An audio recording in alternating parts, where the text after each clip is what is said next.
Okay, stream's up again. I'm gonna go ahead and start the class trial right now.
Now then, let's begin with the basic explanation of the class trial.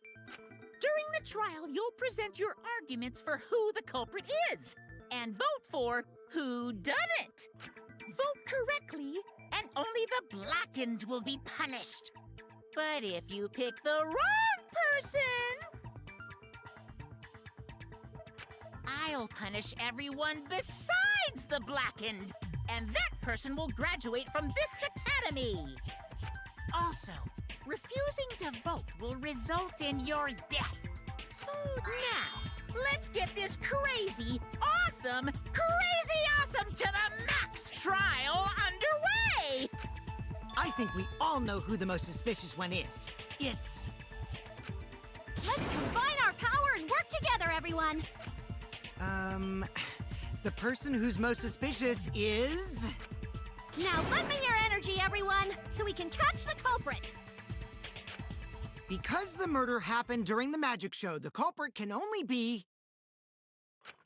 Hi-ya! I'm in top form today! Tenko, why are you interrupting me? We can't have a good trial if you talk over me! Huh? I'm not interrupting you! I'm not interrupting you, she says smugly. Whatever you have to say is probably worthless anyway, because all males want to talk about is S.E. Himiko seems suspicious. Hey! Angie, how can you accuse Himiko? Aren't you her friend? I'm just telling you what Atua is telling me.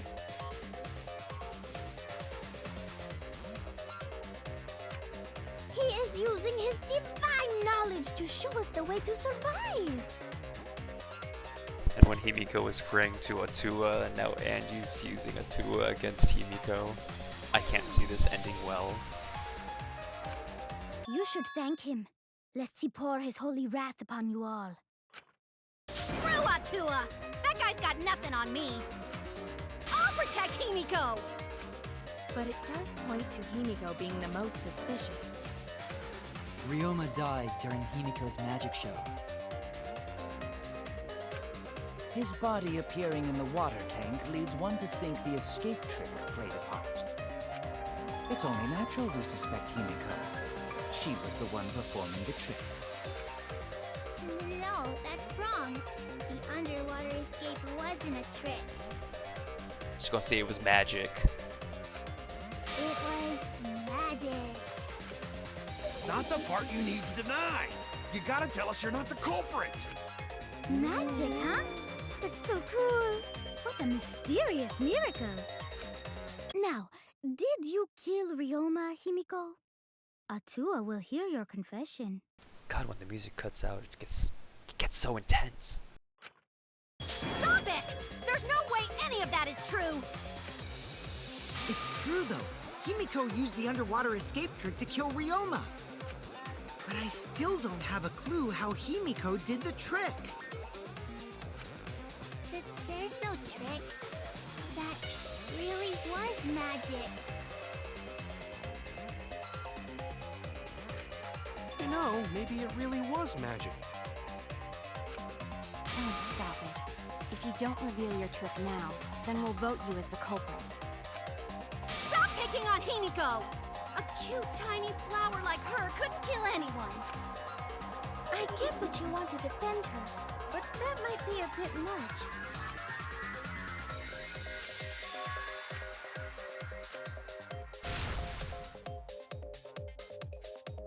Shuichi's confidence increased drastically from case 1.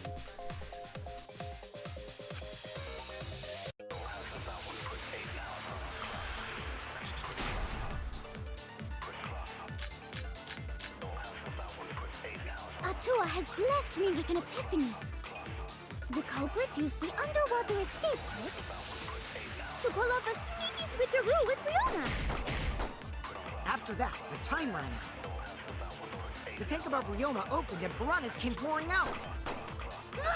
And he was eaten alive! Eaten to bone by piranhas. Savage way to go. No, that's wrong. The underwater escape was no trick, it's magic.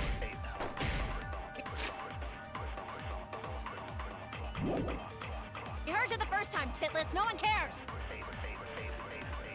Titless is crazy.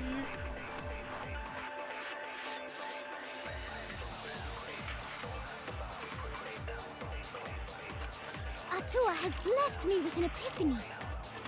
The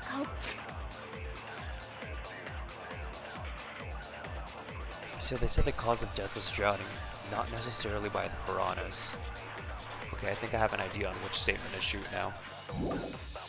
culprit used the underwater escape trick to pull off a sneaky switcheroo with Ryoma. After that, the time ran out. The tank above Ryoma opened and piranhas came pouring out. And he was eaten alive! That's wrong!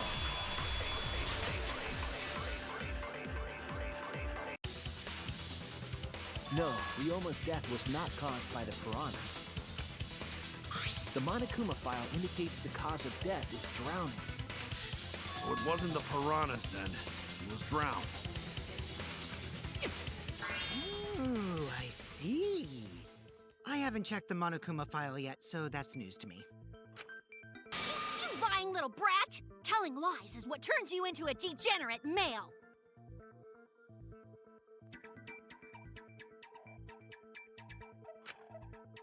So what?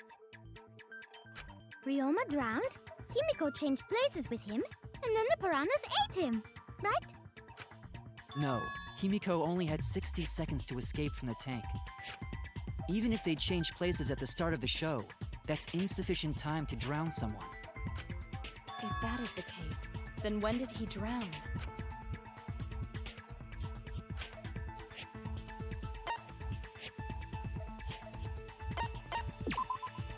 That's it! Ryoma was already drowned before the show started. Agreed. Before being eaten by the piranhas, he made no attempt to escape the water. To be precise, he made no movements whatsoever. Yes. By that point, he had already joined the ranks of the dead. Could that mean his body was hidden until the culprit made it appear in the tank? Hidden? Where? The culprit would have had to hide the body near the tank, and then show it during the act. Easier said than done. Was there a place on stage where the culprit could have hid the body? Oh, wait. Himiko should know since she performed the underwater escape trick. Himiko, why won't you just explain it to us? 'Cause it's magic. You know, maybe it really was magic. Shut up. Himiko is committed to her act, but those who deal in dreams are oft liars. Why is everyone still picking on Himiko? You're all worse than a drunk dad's ramblings. We should let him vent. After all, it's tough being the man of the house. And we gotta figure out how the trick works to find where the body was hidden.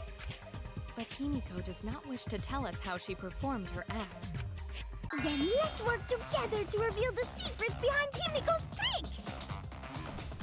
Gosh, Himiko, why you have to be a stick in the mud for this?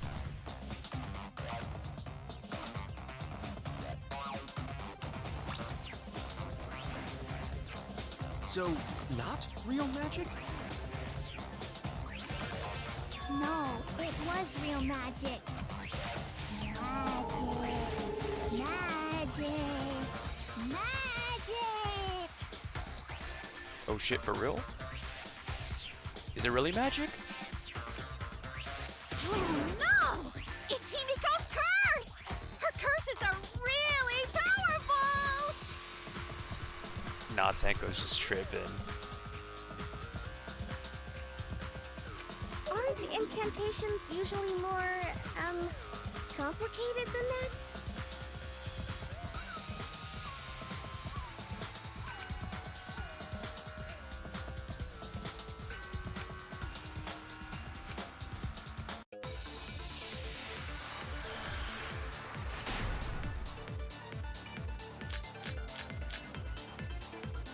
How did Himiko escape the water tank? Maybe she just climbed out and no one noticed. Nah, she definitely would have been caught. Perhaps the mechanism was set up on the stage. The curtain covering the tank was certainly suspicious. What about that square pane of glass we found in the tank? Maybe the tank had a secret hatch. I agree.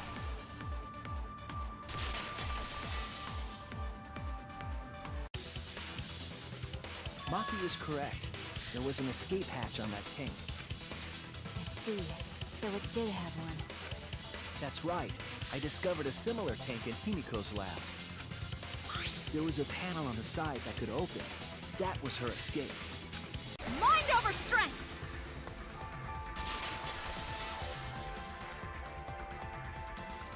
No! Your logic is all wrong, Shuichi. Tenko, why are you like this? Please stop! What do you mean? And you don't even know why you're wrong either. Typical degenerate male. Ah! I'll smash in your face with my fists of hot burning steel!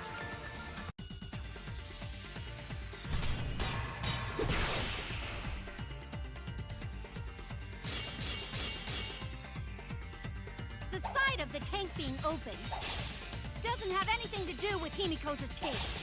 She didn't use an escape hatch. I know she didn't do that. And now, I'm gonna punch you! Wait a second. Before you punch me, what makes you so sure she didn't? Because if she escaped from a hatch in the tank, the water would have gushed out with her. There would have been water everywhere.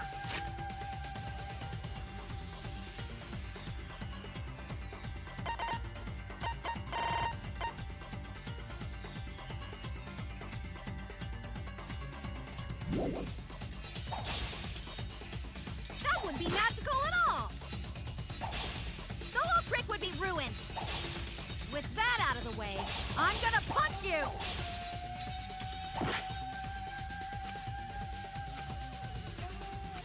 Because if she escaped from a hatch in the tank, the water would have gushed out with her! There would have been water everywhere! I'll cut through your words!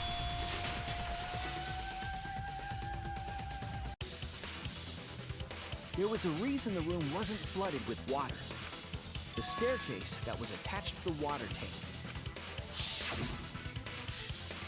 Try to remember how the staircase was positioned. It was aligned perfectly with the tank's escape hatch.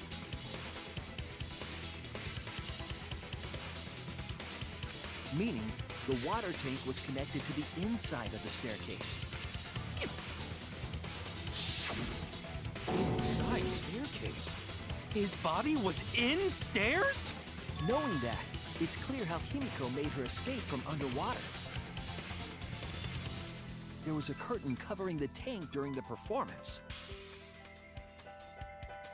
allowing Himiko to enter the staircase from the hatch undetected. Any water that spilled out would have simply funneled into the staircase. So how do you get out from the staircase?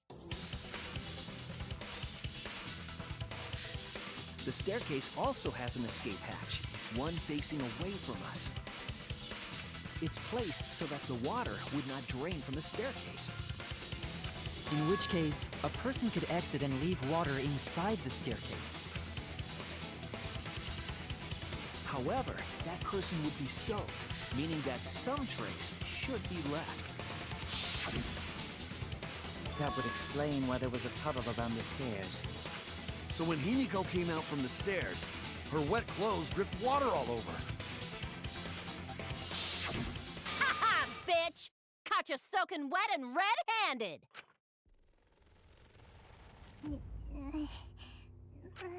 Judging from Himiko's reaction, you hit it right on the bullseye. But Himiko's clothes should have been wet when she left the water tank.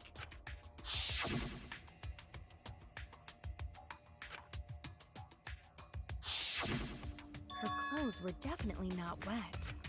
Of course. That's because my underwater escape wasn't a trick. It was magic.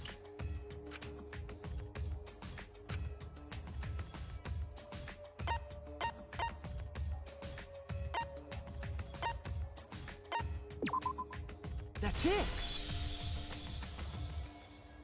It's because she changed her uniform. The dormitory is stocked with uniforms. I remember seeing Himiko go to the gym this morning, carrying a uniform and a towel. Ah! Why would you say that? I see. She had a towel, too. She may not have had time to fully dry her hair. But her short hair and hat ensured we were none the wiser. Himiko can't get wet, because her body repels water. Huh? Like a duck? Himiko, come on. Give it up already. Fine.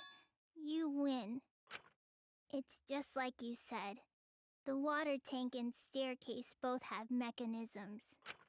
So I was correct. But that doesn't mean I used them. I didn't need them, because I used my magic. Again with the magic crap. Were you dropped on your head as a kid? Now that we understand how the trick was performed, let us move on. Yes, let us proceed. Where did the culprit hide Ryoma's body? From our discussion earlier, his body could have been in the space inside the staircase. But that's where Himiko would escape from, right? So Himiko went in the stairs with the body? What kind of kinky shit is she into? That seems unlikely. There isn't enough space for 2 people to fit in there. Yeah, the stairs are pretty cramped. It'd be hard to fit even Ryoma and Himiko in there. Who says they went in together? She could have made the switch as she was leaving the tank. At the same time, she could have pulled out the body from inside the stairs. That way, she'd have room to put herself in there. See how easy that is? I think that explains how Himiko changed places with Ryoma's body. Wait a minute! Why did you automatically assume it was Himiko? Who else but Himiko could have done it?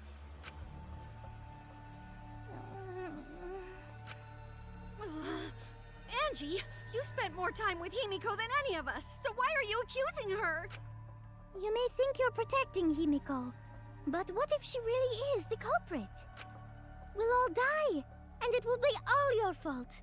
Atua will lose precious devotees. Are you okay with that, Tenko? I'm totally fine with that. I don't care what anyone says. Himiko would never murder someone. That's what I believe more than anything.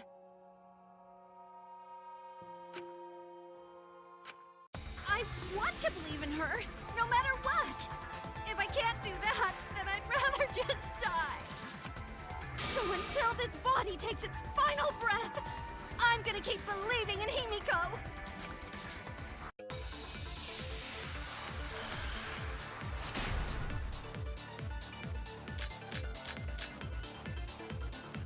The only one who could have switched out Ryoma's body is Himiko herself.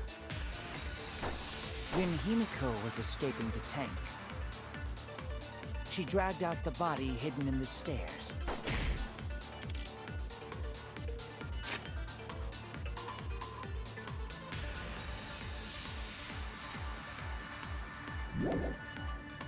And simply switched places with it.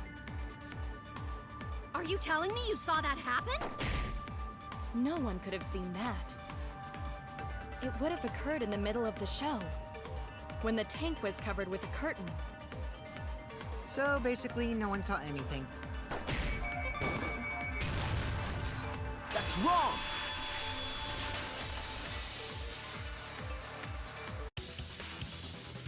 Someone did see inside the tank. It was Gonta.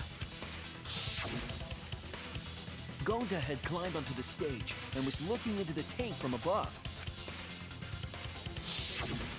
Isn't that right, Gonta? Yeah, Gonta saw down into tank, but saw no one in there. No one was in there? Yeah, no one. Guess that clue no good, huh? No, that's actually a great clue. Because if Ryoma's body was hidden inside the staircase, Himiko would have had to pull them out before she went inside. There certainly wasn't enough room in the staircase for both of them. But that means, if the tank was empty when Gonta looked, Ryoma's body must not have been hidden in the staircase. What if they squeezed into that space with Ryoma's body to avoid getting caught? She had no need to worry about us witnessing her at that point, for the entire stage was hidden behind a curtain. To all but Gonta, anyway. Then the culprit never would have considered hiding inside the staircase with the body. Entering the staircase after moving the body is much faster, and seems more rational too. Then, Ryoma's body wasn't hidden in the stairs? Someone better say where the fucking body was hidden, or I'm gonna start cutting throats!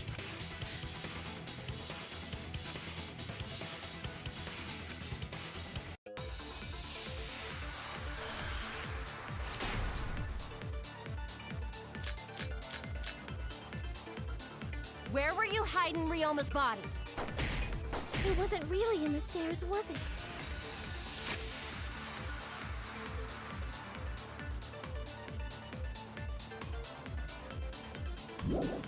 After all, there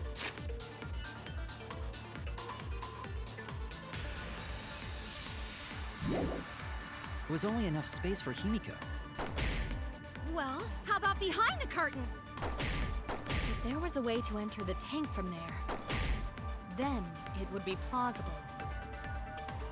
Or maybe the body was in the tank all along, but we just couldn't see it.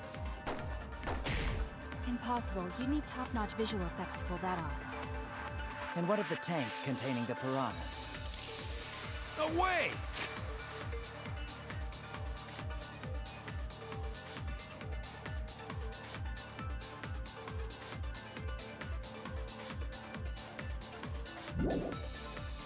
If you put a body in there, the piranhas would have eaten it way before we saw it. But if the body and piranhas were separated, then it wouldn't have been devoured, correct?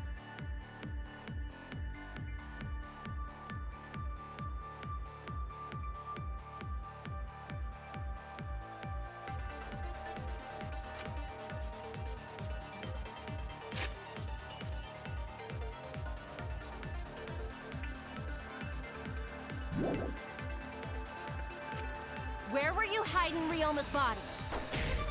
It wasn't really in the stairs, was it? After all, there was only enough space for Himiko.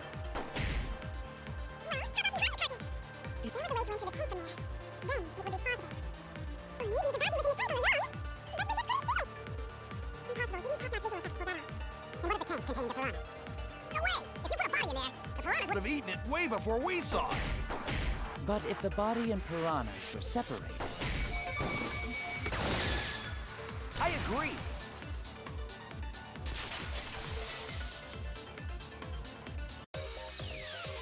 Kyo's hypothesis is correct. The body and the piranhas were separated. This was accomplished using the square glass pane found in the tank. Just as I thought. Using that glass pane as a divider, a safe space could be created in the tank.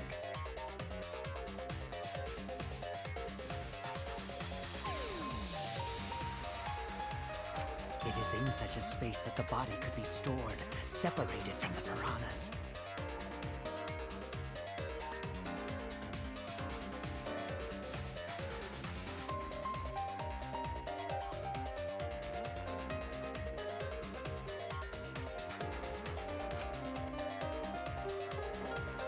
Then that means Ryoma's body was hidden in the piranha tank the whole time! So Ryoma's body fell into the water tank with the piranhas? Gonta knew it! What is it, Gonta? Gonta was above stage when piranhas fall. That's why Gonta sees something no one else could. When piranhas fell, Gonta sees some big thing fall into water tank with them.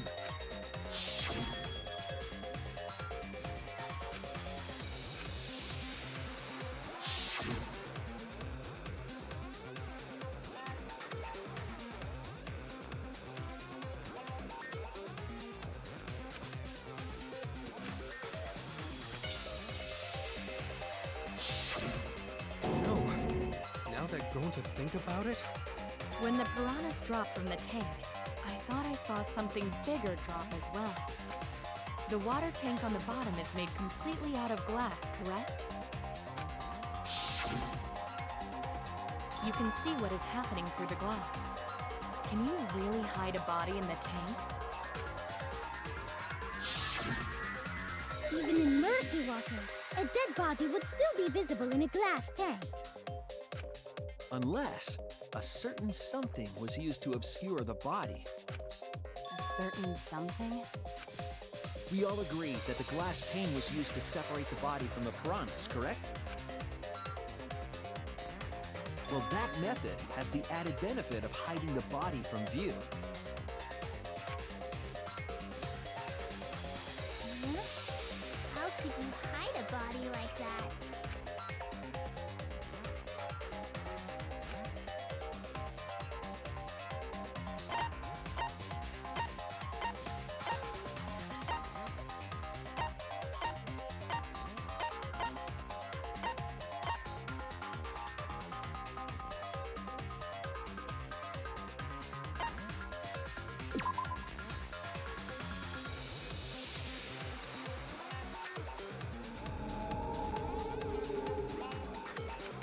I was wrong!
Oh no!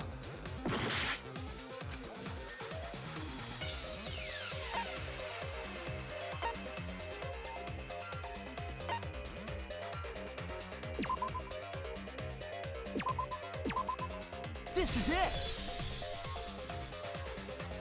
It was the piranhas. The piranhas were obscuring the body.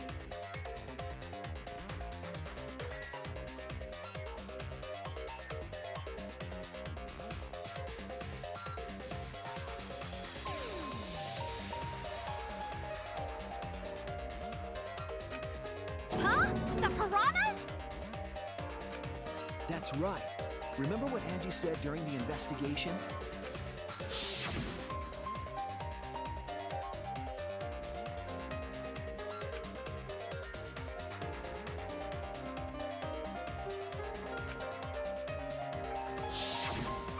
They increased that significantly? I didn't know piranhas fuck like rabbits. It seemed that way, but it wasn't that the actual number of piranhas increased. The glass pane divided the tank nearly in half, right?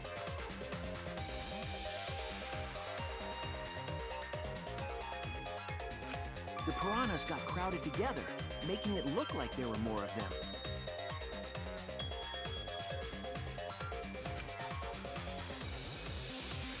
The more densely the piranhas are packed, the harder it is to see past them. Because of that, it was difficult to see the body hidden in the tank. That glass pane was lit from the piranha tank. It was really easy to detach that lid, so it's no wonder they used it as a divider. Gee, thanks for telling us that useless detail. What the heck are you saying? That detail was super useful.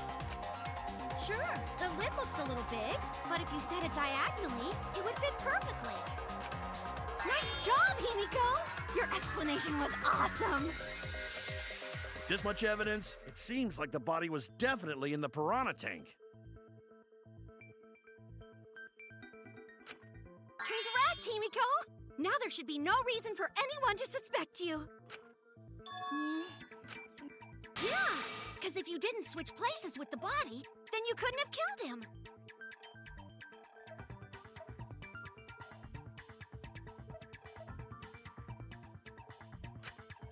It only means we now have other suspects. You are not cleared of suspicion just yet. Okay, but still, that's way better! That's wonderful news, Himiko! Atua is happy for you. Apologize, Angie! You and your Atua better tell Himiko you're sorry right now! Atua is sleeping. He went to bed angry because you all doubted him. What a petty-ass god! No, it's okay. We shouldn't be mad at Angie. We should be mad at this class trial. At this killing game. Oh, Himiko! Bless your sweet, kind heart. That's what Atua said anyway. What? It's too bad that the handsome god went to bed angry, though. Himiko's still brainwashed! But I'm not giving up just yet. This is gonna be a breeze. Great, now what are we gonna do? We're back to square one. And why are we back to square one? Because any of us could still be the culprit. Jeez! You flunked out of Tard School or something?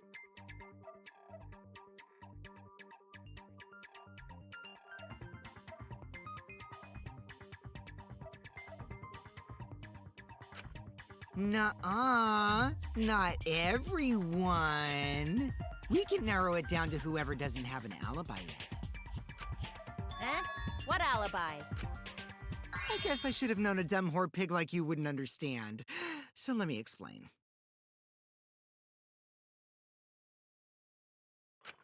Who you calling a dumb pig? If there's this much evidence, then there's no mistake the body was hidden in the piranha tank. But for someone to plant the body in there with such limited time is pretty tricky.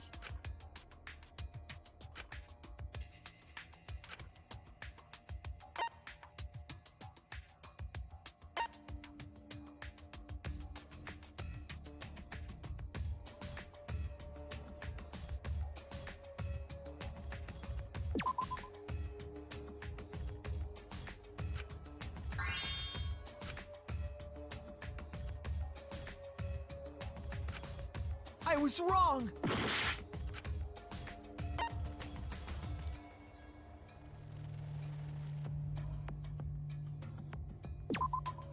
That's it! It was done yesterday, before nighttime. Ding, ding, ding! The ultimate detective gets it right again! Wait, how do you know it was before nighttime yesterday? Stop asking me dumbass questions. It could have been solved with the process of elimination. Jeez. Fine. I'll explain it to the itty-bitty pea-brained bitchlet. The bitchlet! First, the gym was closed during nighttime, so no one could have entered. If you try to enter the gym at night, it'll go off. You talking about my butthole? No, she means the alarm! After nighttime passed, morning came. But hiding the body before the show was... Impossible! Himiko and I were waiting in front of the gym before the morning announcement. Which leaves only one possibility. It was done before nighttime yesterday. Anyone who doesn't get this is just as stupid as the whore bitchlet over there. So the culprit placed Ryoma's corpse in the piranha tank before nighttime yesterday? Which means he was also killed during that time frame. Yay! Now we know what time the crime happened, right? I still don't really get it, though. Can we narrow down the time of death a bit more?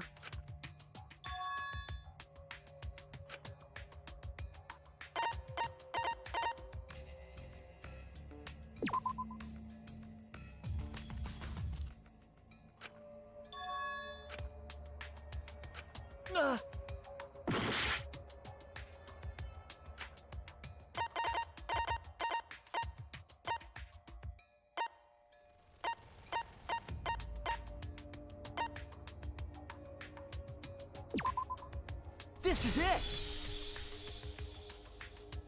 If we can find out who last saw Ryoma alive, we can narrow down the time of death. Kirumi, you were asking everyone when they had last seen him, right? Yes, Gonta was the last person who saw Ryoma. What? Really? And when was the last time Gonta saw Ryoma? When Gonta was inviting everyone to insect meet and greet, so... Gonta think that was maybe 8 p.m.? If he was last seen at 8 p.m. and was killed before nighttime officially began, Then we can assume the crime took place between 8 o'clock and 10 o'clock at night.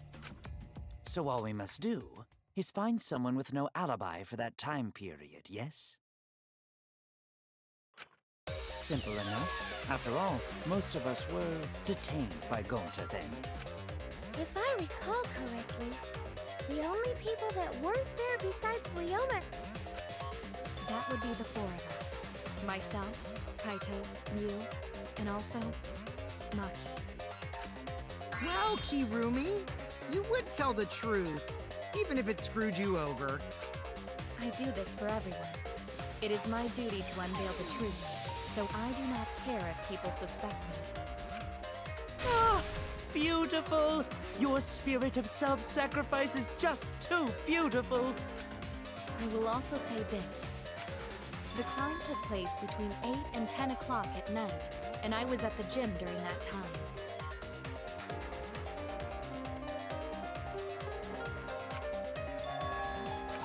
But I was only there for about 5 minutes. Why would you even say that, though?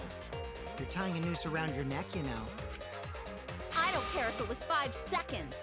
It's way too suspicious that you were alone in the gym. I think the cleaning lady here is the culprit. You killed Ryoma, didn't you? It's too soon to tell. We should hear what everyone has to say, right? Stop that noise! But Mew, you don't have an alibi for when the crime occurred either, do you? Think I'm suspicious? I don't even know where the gym is. Does it telling such obvious lies make you more suspicious here? The other two without alibis are Kaito and Maki. Let us hear your testimonies. I was in my research lab the whole time. I didn't go to the gym.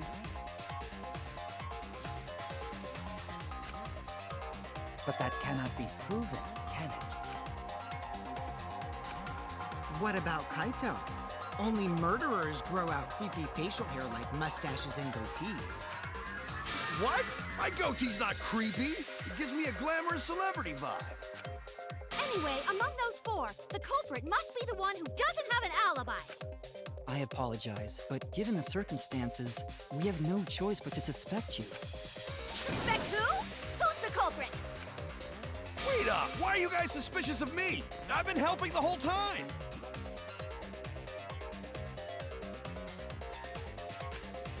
Oh, wait. I remember now. I do have an alibi. You will see whether or not I am suspicious as the trial progresses. I'm No not way the I'm the culprit. culprit!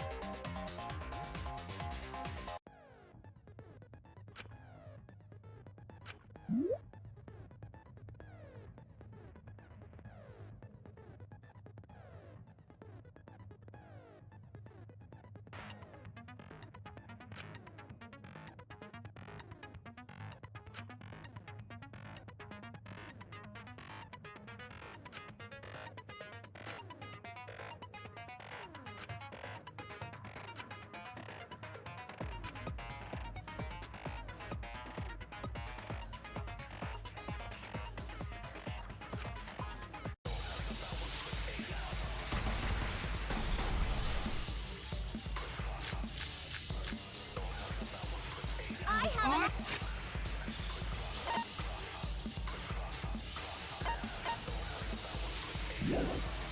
I was running away from Gonta! What is your alibi? Tried hiding in the classroom. When I was running from I even Gonta, tried hiding in the girls' bathroom. things got a little heated if you catch my drift. Filthy male pervert! What's Monkey's alibi? Then right before nighttime, I got tired and fell asleep. Did you really leave the girls' gym at 9 bathroom? p.m.? I was in Are my you research sure lab you the did whole not time. stay at the No, gym? in my own room. Jeez.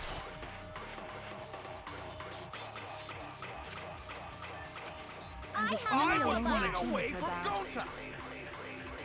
What is your Tried alibi? hiding in the 5 classroom. minutes. When I was running from I even Gonta, tried hiding in the others girls' were with me. bathroom. things got a little heated if you catch Until my they drift. left with Filthy male Gonta. pervert! What's Monkey's That was alibi? 5 Then minutes right before before 9 nighttime, I p.m. got tired and fell I asleep. didn't run Did you again. really leave the gym at 9 p.m.? I was in Are my you research sure lab you the did whole not time. stay?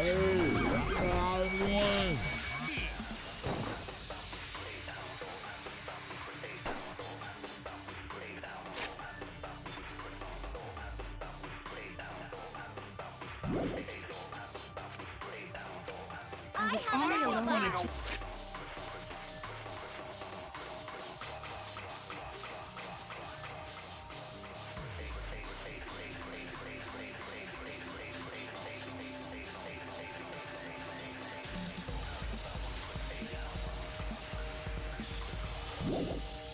Away from Gonta. What is your Tried alibi? hiding in the 5 classroom. When I was running from...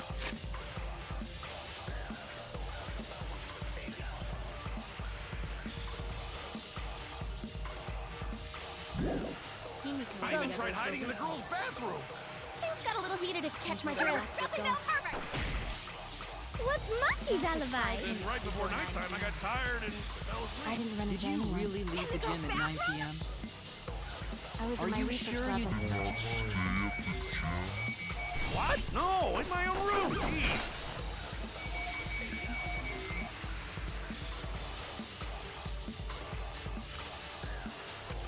I have...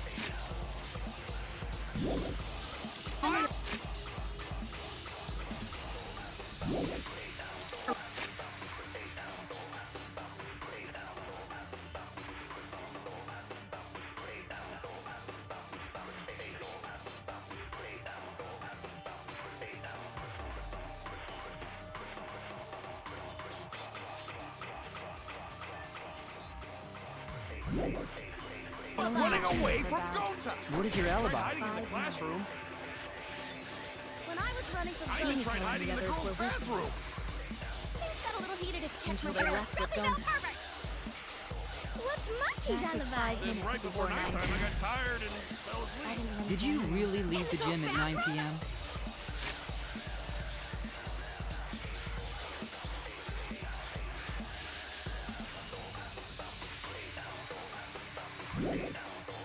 I was Are in my you research sure lab you the did whole not time.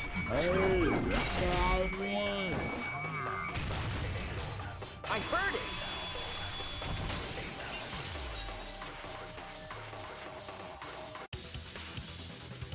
No, I think Hirumi is telling the truth. Kokichi's story proves it.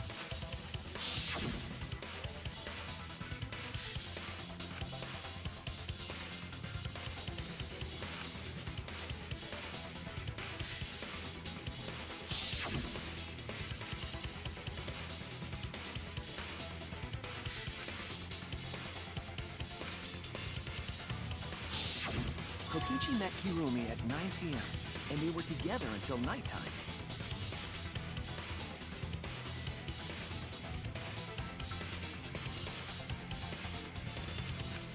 Gonta went to the gym to catch Himiko and Angie 5 minutes before 9 o'clock.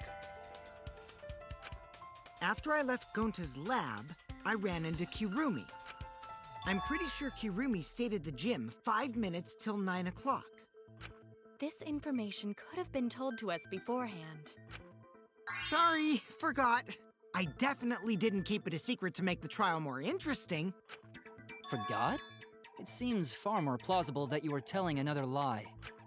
Unlike robots, we meatbags can't pull out our memories from our hard drive. Was that supposed to offend me? Your irrationality fills me with pity. If I am the culprit, that would mean I killed Ryoma within 5 minutes, transported him to the gym, and hid him in the piranha tank. This seems highly unlikely. If you called Ryoma out to the gym and killed him there, you wouldn't need to move him. All you would have to do is hide him in the piranha tank. Gonta was in the midst of heading to the gym to capture Angie. Are you claiming I took advantage of that and called Ryoma for a rendezvous at the gym? That'd be pretty difficult. We should probably look at other possibilities. Maybe someone snuck into the gym while Kirumi and I were busy talking. The only ones capable of that are the other three with no alibis. Mew, Kaito, and Maki! Ah! You're including me too? But there's actually one person we can rule out of the suspects list. Right? There's one person who's totally not suspicious. Say who it is already.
Damn it!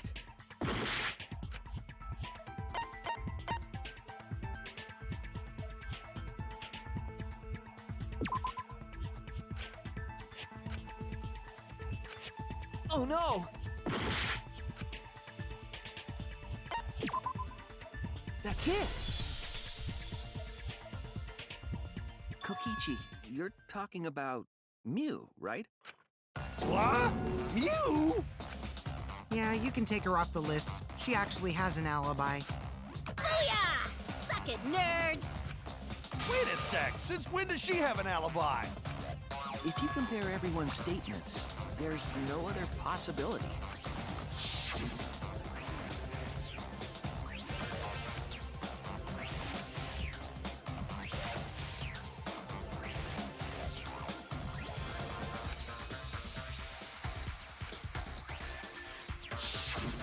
A girl walking around half naked. Who else could it be but the horny exhibitionist Mew? We can't just jump to conclusions like that. He just saw a shadow, right? That could have been anyone walking around in women's underwear, even me. That'd be a whole different issue. No, it's Mew, without a doubt. You and Gonta's statements prove it.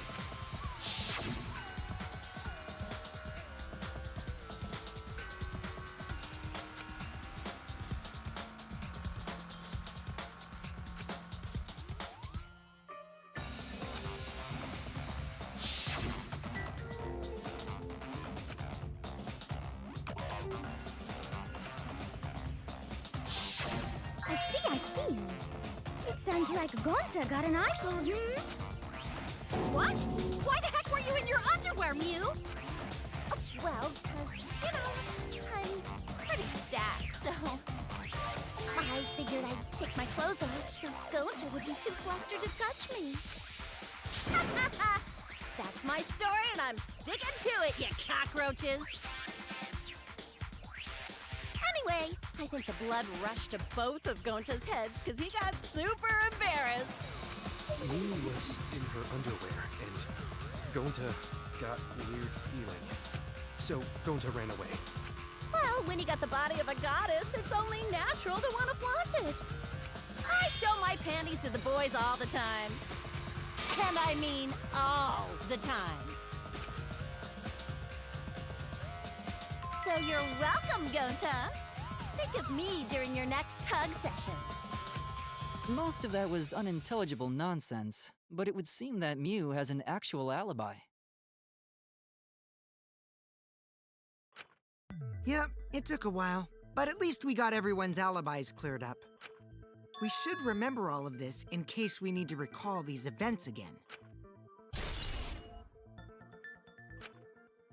That leaves Kaito and Maki as the only ones with no alibis. Then one of them must be the culprit. But which one, I wonder? Eeny, meeny, miny, mo. Catch the culprit by its... Hold up! Don't decide just yet!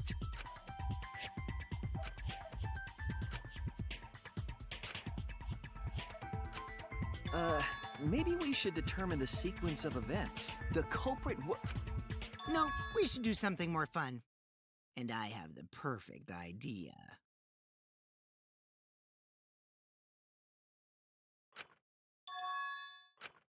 We narrowed it down to 2 people, and one of those 2 is the culprit, right?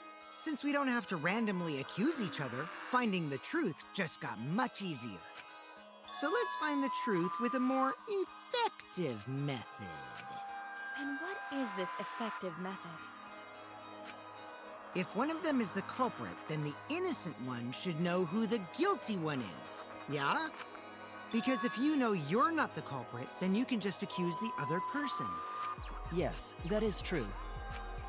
Which means there is one person among us who definitely knows who the culprit is. To that someone who knows, do your best to convince us. Work harder. Work harder? Have the 2 argue for their innocence. That's how we'll decide our culprit. Even if we did that, wouldn't they just pass the blame back and forth? And... Huh? You guys talk about cooperation and teamwork, but you're all afraid. You're too scared to point your fingers at others, so you hide behind the word trust.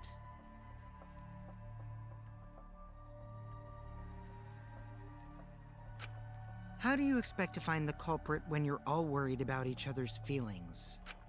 If you're planning to expose a liar, then you have to corner them psychologically. Only then will they reveal their true self as a liar, hiding beneath a layer of deceit! If we want to find the liar, I suggest that the two suspects argue against each other.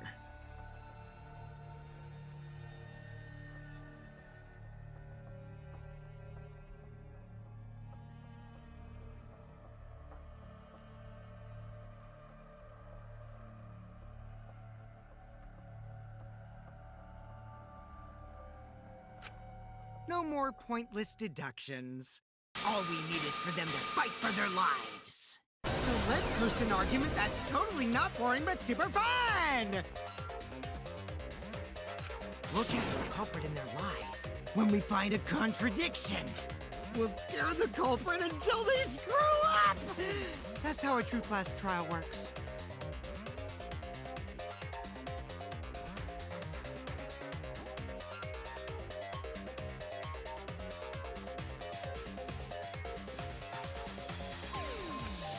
Right, Monokuma?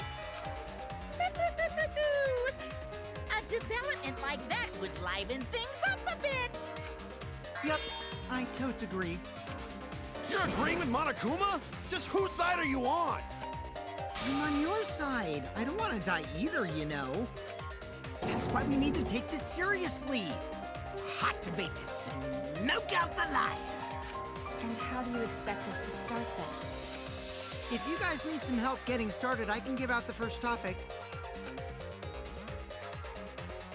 Our first topic is this! Ta-da! The cups pad? Not just any cups pad, but the one given to our latest victim, Ryoma.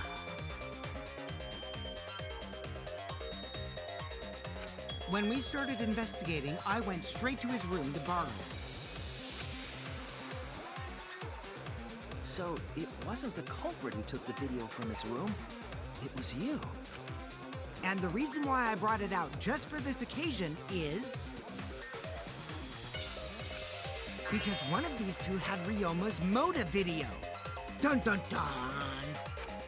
One of these two had it? And for us to figure that out, we need to know who this motive video belongs to.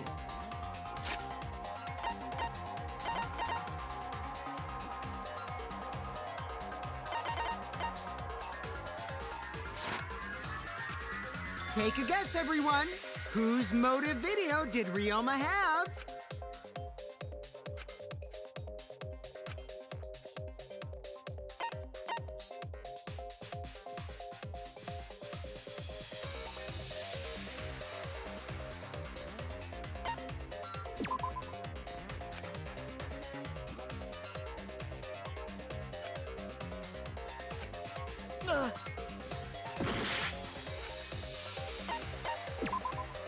That's it.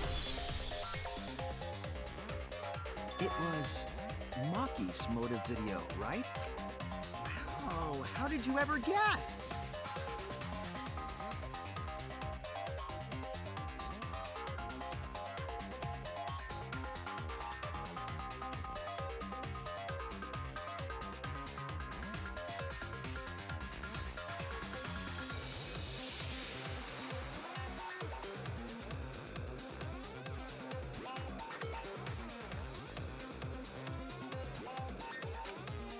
Ooh, I know! It's because the motive video that you have belongs to Kaito.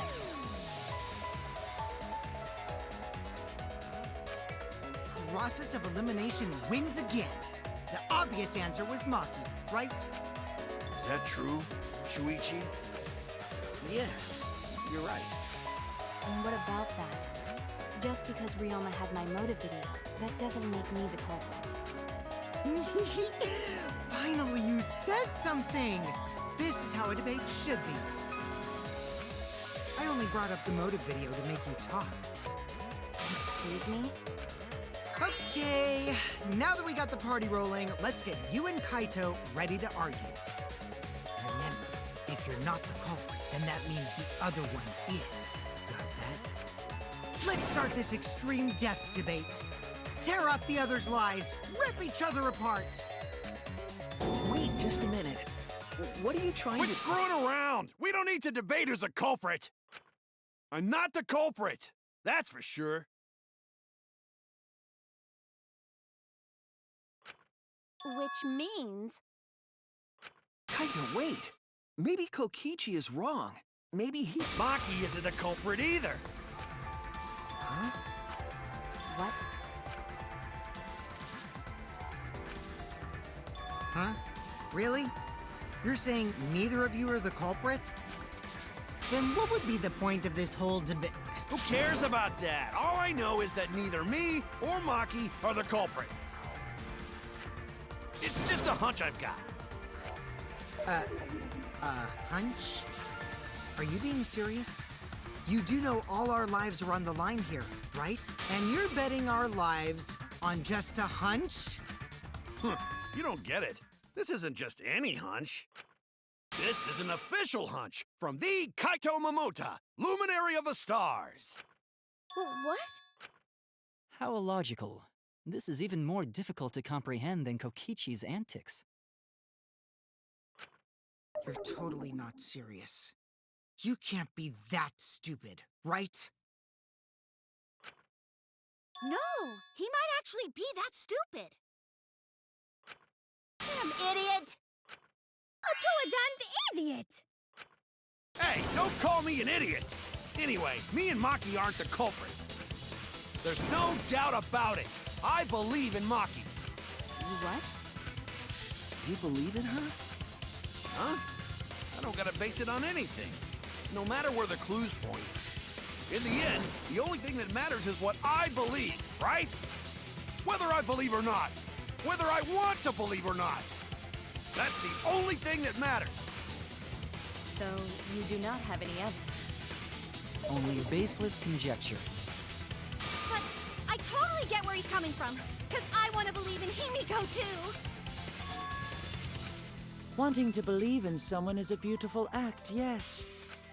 However, it is a sentiment that has no place in a class trial. He's an idiot after all. It's okay to be idiot, as long as you believe in people. Guys, I said don't call me an idiot. It really hurts my feelings.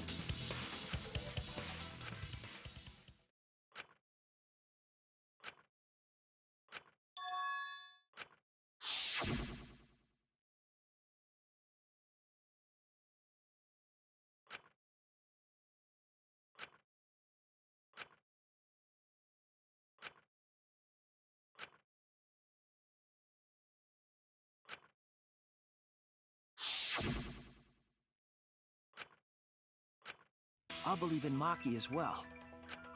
What? That's our Kaito, right? Making us think with our hearts.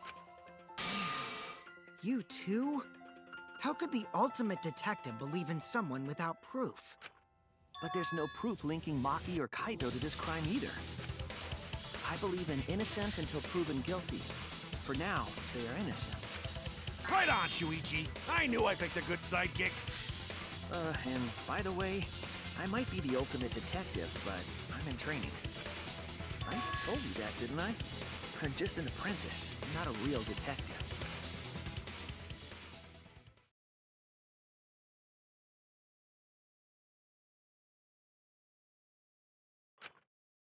How do you plan to get closer to the truth without suspecting either of them? Unless you have evidence to the contrary, these two will remain So suspect. I just have to turn it around, right? Huh? It's not like I owe that idiot a favor or anything just because he defended me. But that hopeless idiot may have encouraged me a bit. Seriously, enough's enough! Stop calling me an idiot! What are you trying to say, Maki? I didn't want to say anything, but I can't stay silent forever. So I'll tell you. Oh, tell us what? I met up with Ryoma during nighttime yesterday.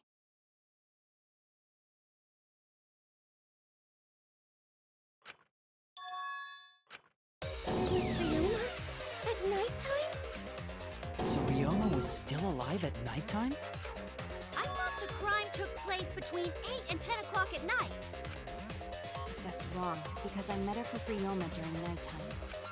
If that's true, then we have no basis for suspecting only Kaito and Maki. That's right. Everyone suspected them, because That means me and Maki aren't suspects anymore. Quit fucking around! You think I'm dumb enough to swallow that line of crap? Yes, this seems too convenient. But why did Maki wait until now to mention that?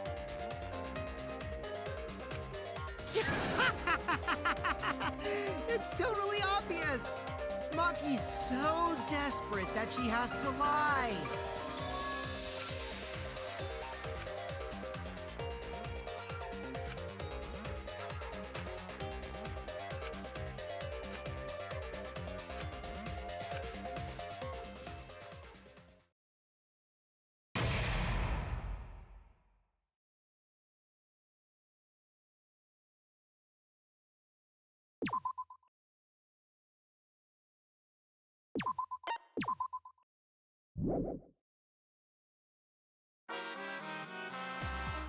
Now then. The hell you... Uh-oh. Yeah. Now then. The hell you...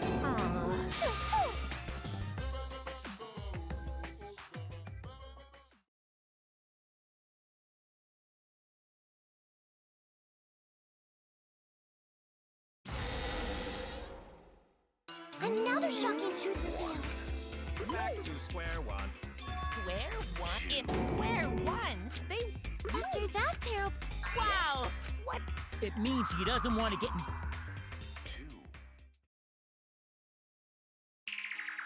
We shouldn't listen to anything Maki says. She's just gonna throw out more lies.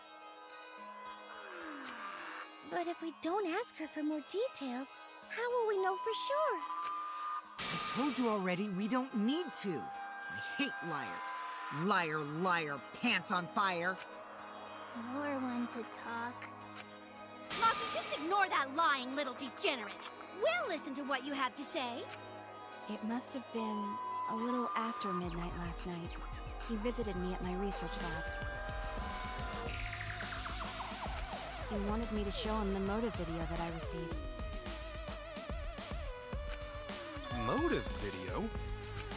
If Ryoma came to ask about that, does that mean you had his motive video? As I recall, Ryoma had Maki's motive video, correct? Does this mean you and Ryoma received one another's motive video? Maybe. I actually didn't check the one I got, so I wouldn't know. Maki admitted earlier that she hadn't checked her Cubs pad. Then why did Ryoma think that Maki had his motive video?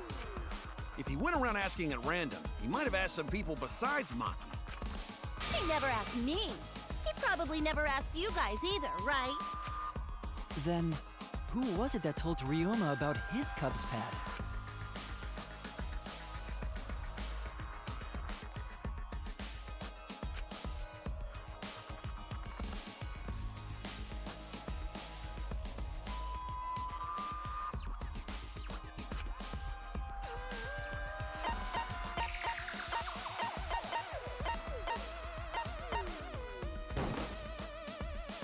It's you!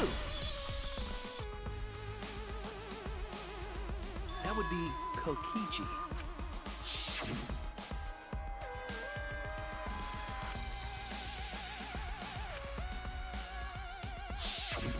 So, you saw the motive videos. Did you tell Ryoma that Maki had his? When males get this quiet, they're either caught in a lie or thinking dirty thoughts.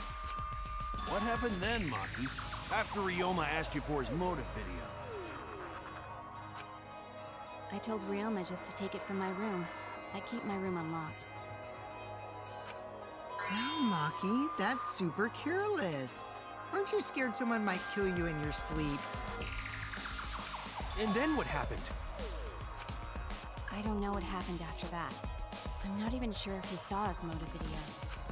When he asked me, he said that he would show me my motive video in return. But I wasn't interested, so I declined. And that's pretty much it. So you don't even know if Ryoma saw his motive video? What a bunch of crap. If Maki met with Ryoma at nighttime, that proves he was still alive then. Which means, even though we don't have alibis from 8 to 10, Maki and me aren't suspects. If that story is true. It's true. Then why did you wait until now to bring that up? I didn't say anything until now because I wasn't in the mood to be suspected. Suspected. Kirumi said it earlier. It seems that Ryoma and I had each other's motive videos. That's pretty fishy, right? So I didn't want to mention it to avoid suspicion. You didn't say anything because you weren't in the mood? It is quite selfish to keep this information hidden because you were not in the mood.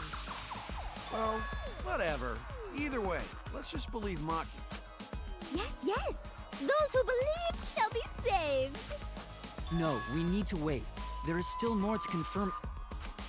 Well then, why don't we ask Kokichi? Huh? What now? You never answered my question.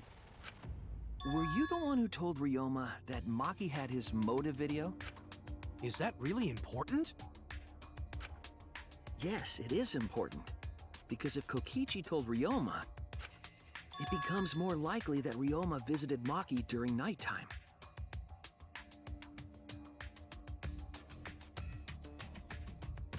I see. Kokichi's response may help corroborate Maki's testimony. Now you understand why I don't want your charade. I want the truth. Well, Kokichi, did you tell Ryoma? You said it earlier. I don't want to die, right? If you really don't want to die, then you'd better tell us the truth. Here comes the dramatic turnabout. Now I'm the one pressured by Maki. Okay, it's true. I told Ryoma. Just as I thought. But that's not a bad thing, right? He wanted to know, so I told him. Have you seen everyone's motive video? No, not yet. I was gonna wait until we hosted like a movie screening party. I just checked who had whose so I could give them back to everyone after. I see. Anyway, if Kokichi told Ryoma that, then he must have gone to see Maki. That means Maki's telling the truth. Ryoma was alive during nighttime. No, we cannot be too sure about that yet. Even if Ryoma and Maki did meet, it does not mean it was during nighttime yesterday. So you still suspect me? I am saying it could still be a possibility. If there is still a small chance of you being the culprit, then I cannot trust you entirely. Because everyone's lives are at stake. Then which is it? Oh, She's not lying. Can't you tell just by looking at her? If it was that easy, we'd be done by now. No, this is a world of lies and betrayal. Himiko! It breaks my heart to hear you say depressing things! I find Maki's testimony suspicious. It's far too convenient for her. This is difficult to determine. Maki is lying. Like I said before, a liar like me knows their own kind. I'm not lying. I did meet up with Ryoma during nighttime. I'm telling the truth.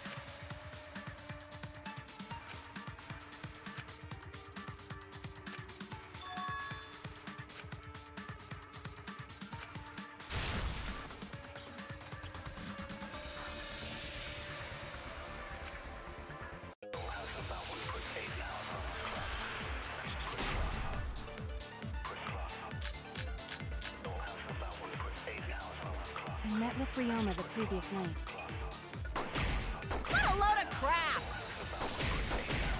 Maki only see Ryoma at night? Yes, I didn't meet with anyone else. Did anyone see those two together? Surely they would have come forward already. If no one can prove that this meeting took place, then there is no reason to believe your testimony, I'm afraid. As expected, Maki is lying to us.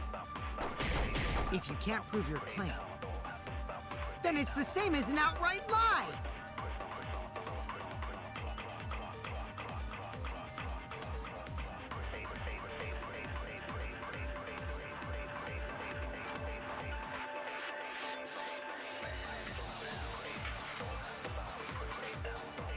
I met with Ryoma the previous night.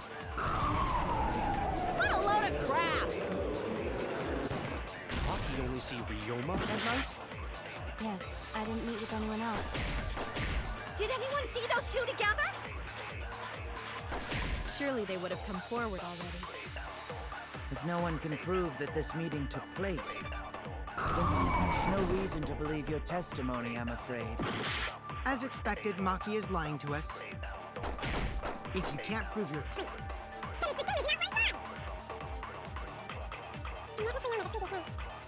What a load of crap! Maki only see Ryoma at night? Yes, I didn't meet with anyone else. Did anyone see those two together?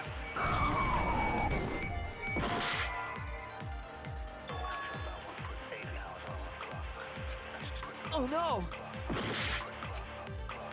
I met with Ryoma the previous night. What a load of crap! Maki only see Ryoma at night? Yes, I didn't meet with anyone else. Did anyone see those two together? Surely they would have come forward already. If no one can prove that this... I'll reveal the truth. I might not be able to prove they met, but I can prove Maki wasn't alone. Oh? Please explain. Well, Kaito and I train together every night. And yesterday, because of the insect meet and greet, we started late.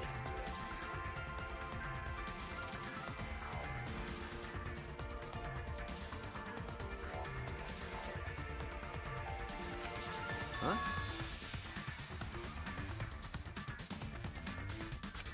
Ah, Kaito, don't worry. You don't have to say anything. Anyway, we were doing some frog squats on the school stairs when we heard two people talking. People talking? We knew one of them was Maki, but we couldn't pick out the other one. But now that I think about it... What? Yeah, maybe. That was probably around midnight. Wait a minute! If you heard their voices, then that means... So Ryoma and Maki did meet up. No, hold up! Why'd you sit on that info for so long? Because until just now, I didn't think it was relevant. I had no reason to bring it up. Now. We don't know if Maki was really talking to Ryoma, right? That is true. If I knew for certain, I would have said so sooner. But considering the circumstances, I can't imagine it being anyone but Ryoma. None of us were talking to Maki last night, correct? So it must have been him. And nobody say you suddenly remember talking to Maki. It's way too late for that. And you two did not confirm who Maki was talking to at the time?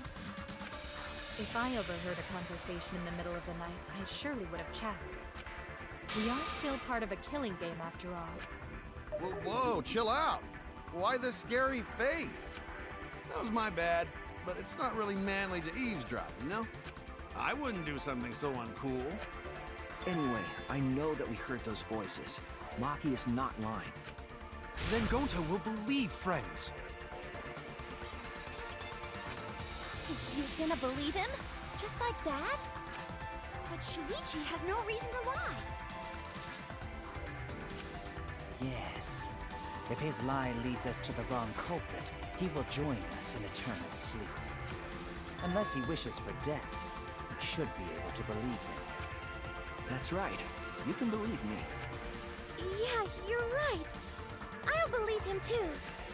Belief shall set you free. I'd be so so surprised if Shuichi was a liar, especially after we believed him for so long. We wouldn't be able to trust anyone anymore. Well, it's not like he's lying anyway. All right, that proves it then. In other words, me and Maki aren't suspects anymore.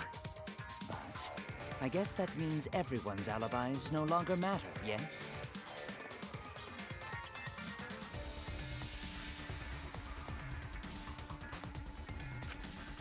So, everyone is culprit again?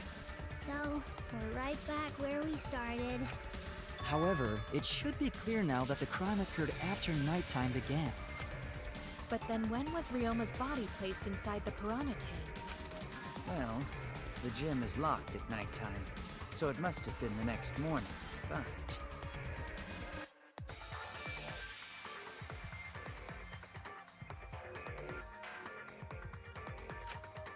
That's not possible. Himiko and I were at the gym, remember? So did we fuck up by thinking the body got stuffed into the piranha tank? I don't think so. We have evidence to prove that's what happened.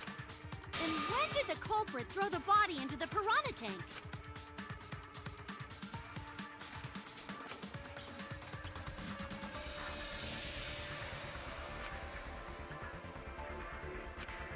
The only time they could have done it was during nighttime, huh?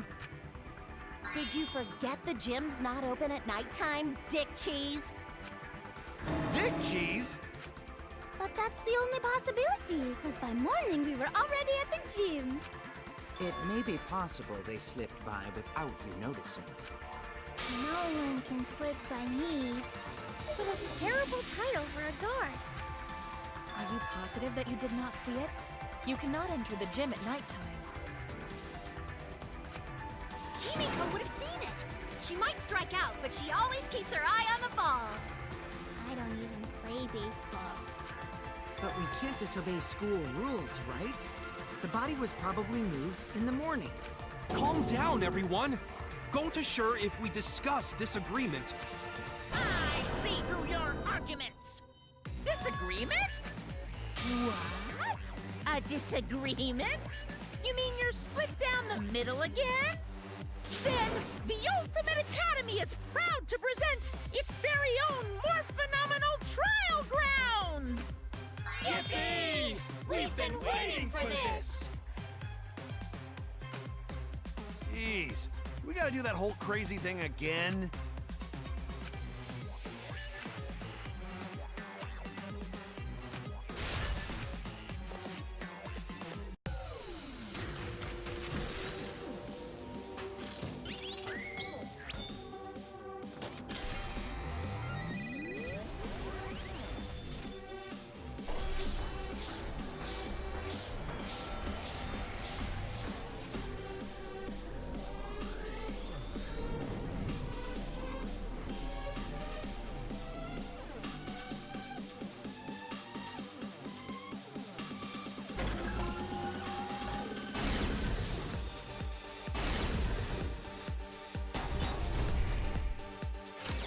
Did the culprit move the body just before the morning announcement? Angie! I was in front of the gym with the others, before the announcement. Is it not possible you simply missed the culprit? Himiko! We were right in front of the door. There's no way we could have missed them. Remember, the rules state that you can't enter the gym at night. Kaito! Rules probably don't apply to corpses, you know. The piranha tank is too far from the gym's entrance. I got this! You might be able to reach the tank from the window above the stage. But pool next to gym also off limits at night. Maki! Entering the pool at night's what's off limits, not the pool area itself. But should we trust Maki's testimony in the first place? Tenko! It's okay, because we have Shuichi's testimony too.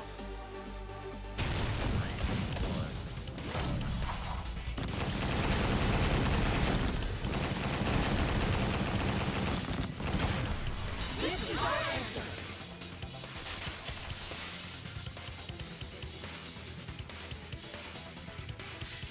It's true that you cannot enter the gym at nighttime, but a corpse could. I am positive that the window was how the culprit moved the body. That window's higher than the piranha tank, and it's pretty close by. Curtains might have been closed, but the window was open the whole investigation. That means it was certainly possible to put the body in the piranha tank from the window. However, I'm also positive the pane dividing the piranha tank was set up beforehand. That certainly couldn't be tossed in. It would need to be placed carefully. Even if the culprit were to throw the body from outside the window is far too high. It cannot be reached from the floor. Ryoma was small. Gonta could have chucked him easy. Yes, but Gonta wouldn't do that. Gentlemen not chuck dead bodies. Being a gentleman has nothing to do with it. I know! They used the ladder in the gym! You tested it out while you were investigating, Shuichi. That ladder reached the window, right? So the culprit just needed to put the body through the window to pull it off, right?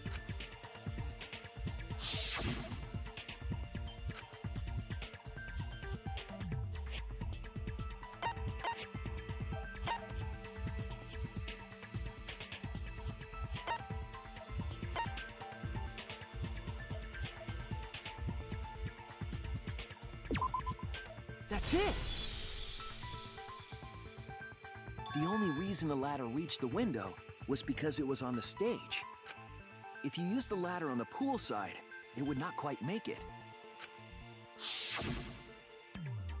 The ladder could barely reach the window when it was on the stage. And there is nothing on the pool side of the gym as tall as the stage. Finally, the ladder was found in the gym, correct? If the culprit used the ladder on the pool side, we wouldn't have found it in the gym. And they couldn't have thrown the ladder back through the window because it's too heavy. Then Gonta used his hard strength to throw the ladder or the body or something.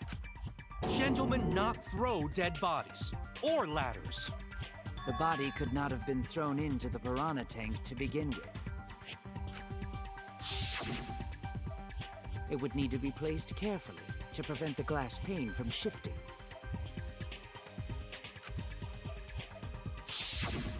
Got it, Musclehead? Even if we injected tons of steroids into you, it'd be impossible. Sorry, you're right. You didn't need to apologize, Gonta. How the culprit moved the body from the window. Ha! You guys don't even know that? What a bunch of dimwits. Do you have the answer then? But of course. Tell him, Shuichi. Blow him all away with the truth. I actually don't know that yet. What? The culprit definitely moved the body through the window, but I don't know how.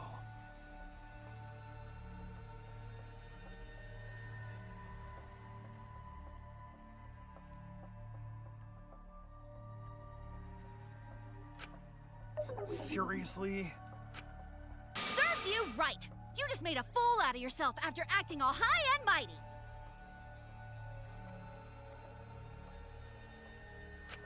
Dudes just need to shut up and take their licks! What are we gonna do, Shuichi? We gotta figure this out or we're done for. Hey, you gotta do something, Shuichi! I know. I have to do something, but...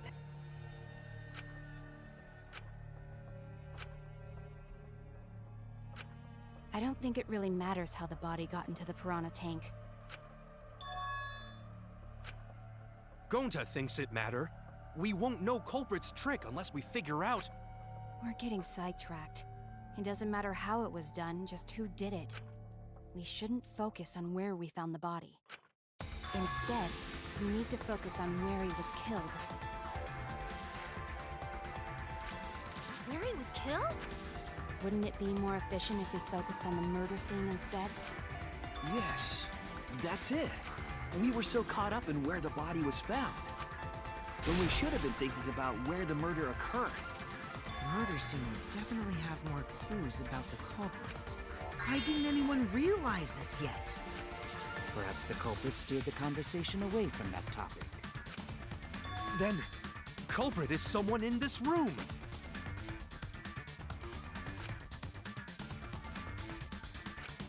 Well then, let's discuss the crime scene to figure out who the culprit is. That's not a bad idea for a robot. When Nino told me to move in with Himikawa under the bridge?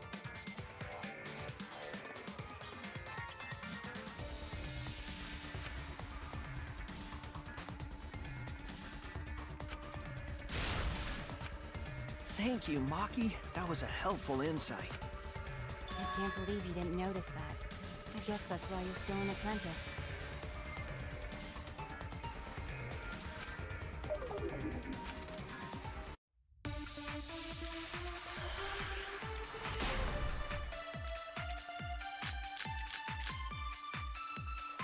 First, let's establish the crime scene.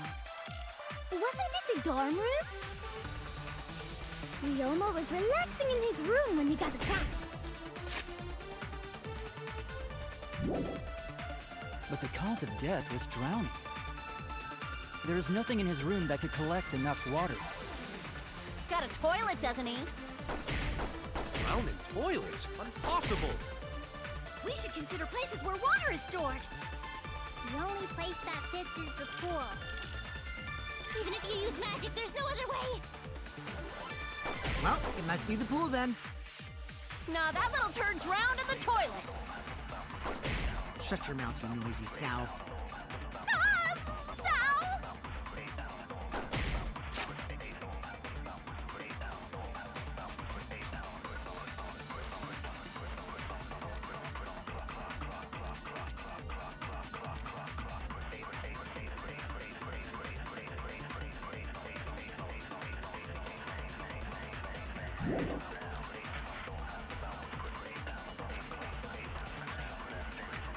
First, let's establish the crime scene.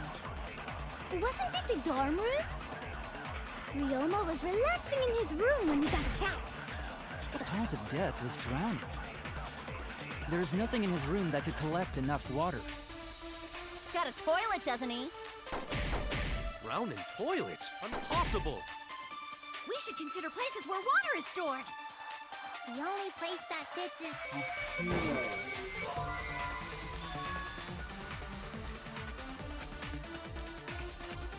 Oh no! First, let's establish the crime scene. Wasn't it the dorm room?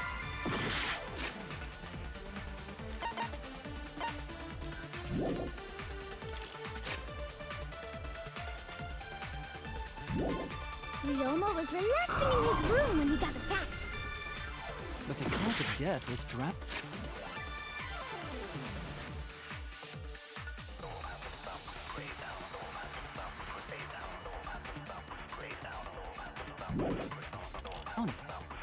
There's nothing in his room that could collect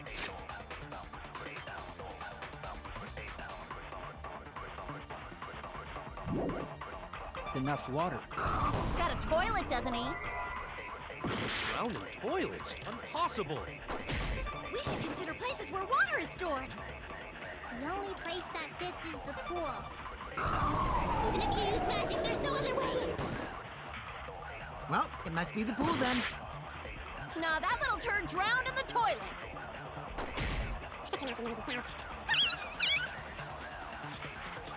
First, let's establish the crime scene. Wasn't it the dorm room? Ryoma was relaxing in his room when he got attacked. But the cause of death was drowning. There is nothing in his room that could collect enough water. He's got a toilet, doesn't he? Drown in toilets? Impossible! We should consider places where water is stored.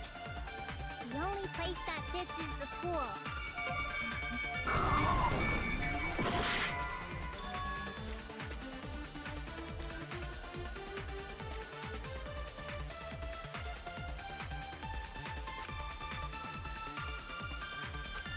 I was wrong!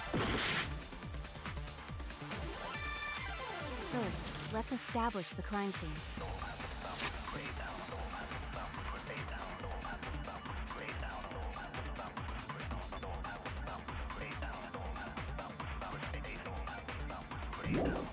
Wasn't it the dorm room? We almost...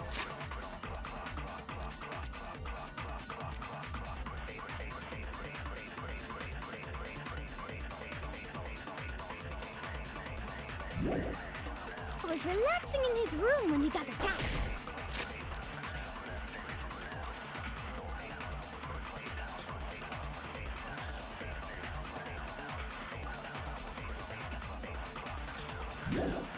But the cause of...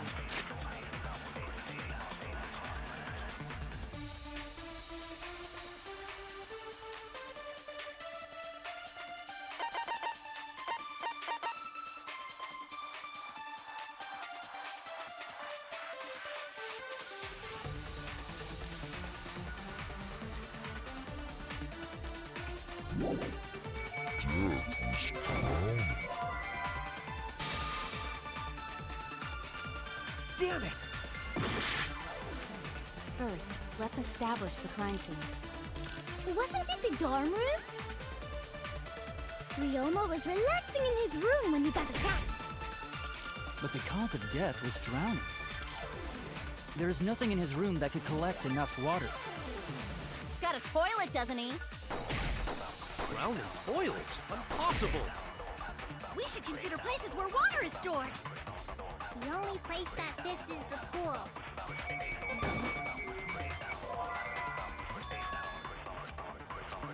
Damn it!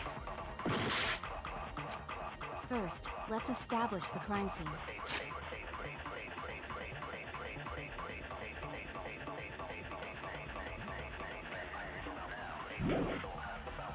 Wasn't it the dorm room? Ryoma was relaxing in his room when he got attacked.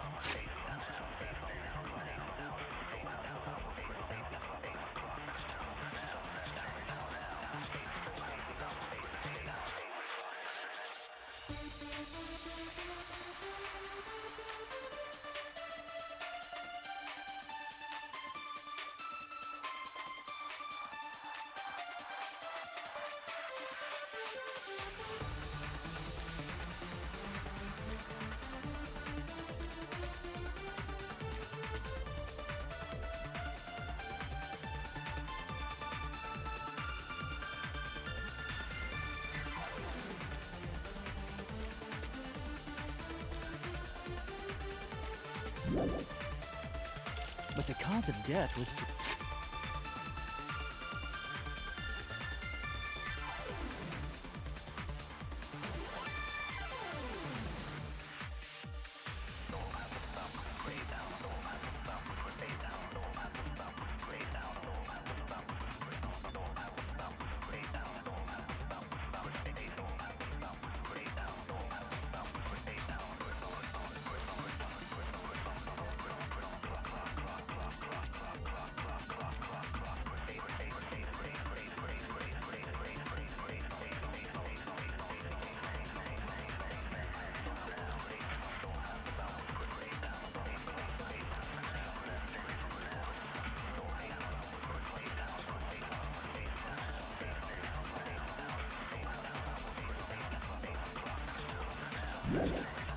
drowning. There is nothing in his room that could collect enough water. He's got a toilet, doesn't he? Drowning toilets? Impossible! We should consider places where water is stored. The only place that fits is the pool. That's wrong!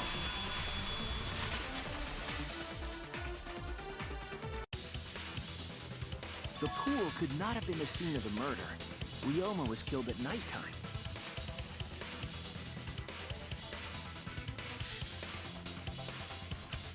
No swimming is allowed at nighttime, so a living person could not have gone in. A dead body is fine because it's just an object. But if I think I might cry. Cry as loud as you want.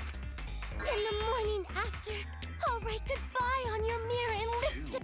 Only after you leave. Quit being so gloomy. This is the year of the Jets. Fuck the Patriots.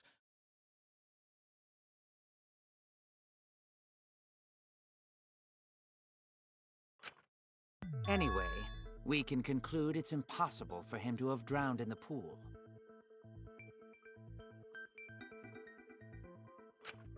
Where was Ryoma killed if not pool? Is there other place where water can be stored?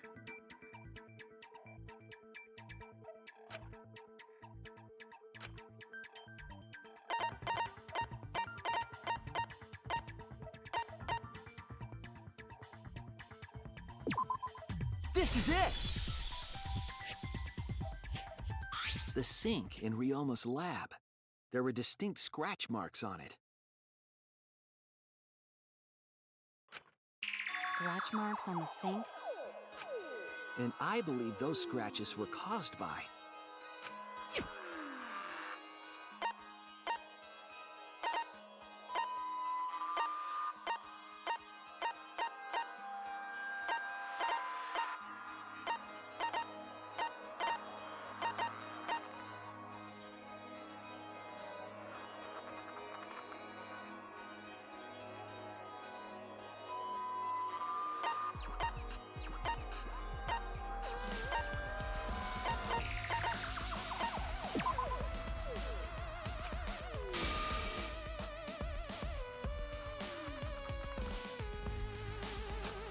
I was wrong!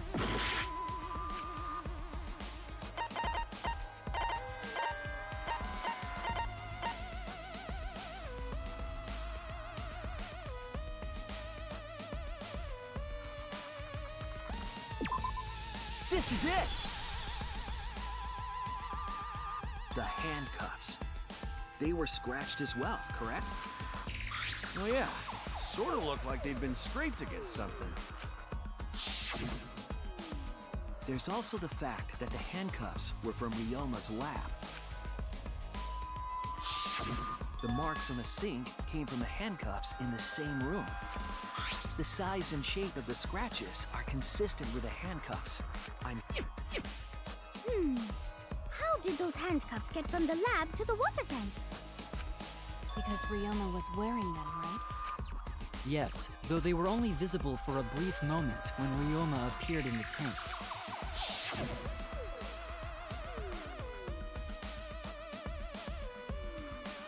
I am certain he was wearing the handcuffs at the time. The handcuffs were left after the piranhas devoured Ryoma. So the culprit handcuffed Ryoma and drowned him in his lab's sink. Ryoma must have been pretty yummy. They chomped up his entire body. Arms, legs, brain. Saying disgusting things. I don't want to hear it. That crunchy texture with the fatty parts just right.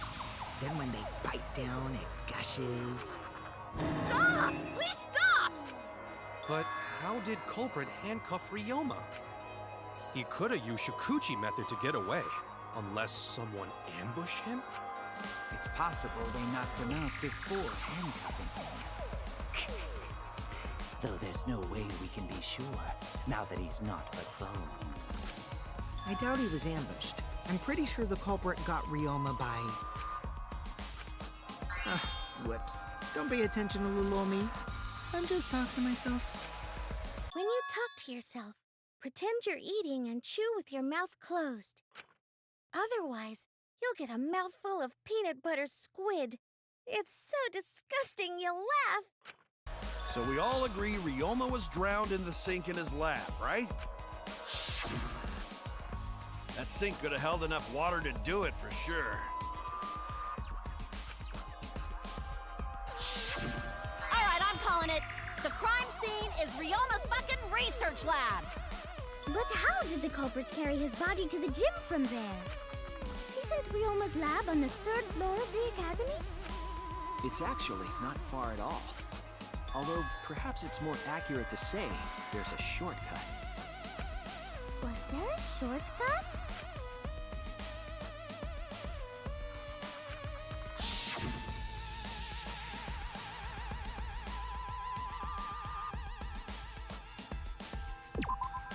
There!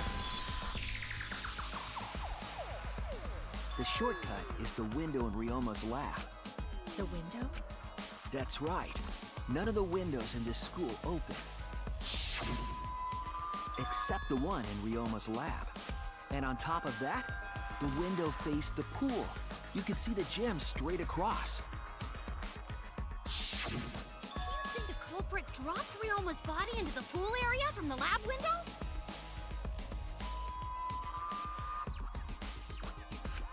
Then they could have thrown the body into the piranha tank through the gym window.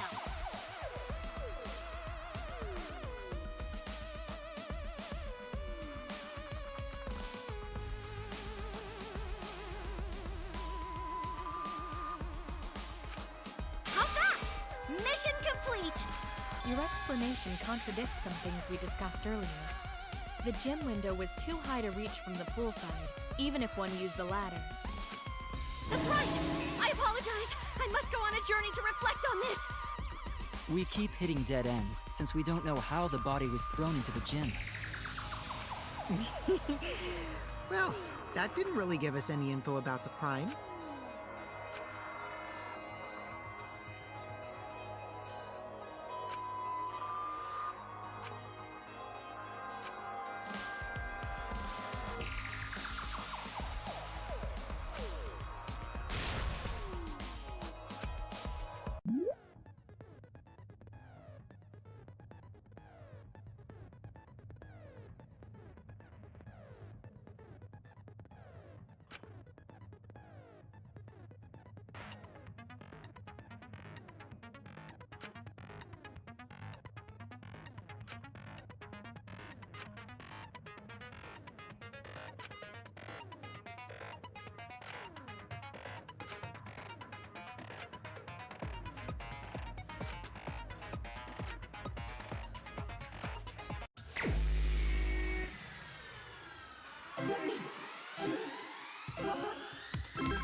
I've got it! Ryoma's body was moved directly from his lab to the gym.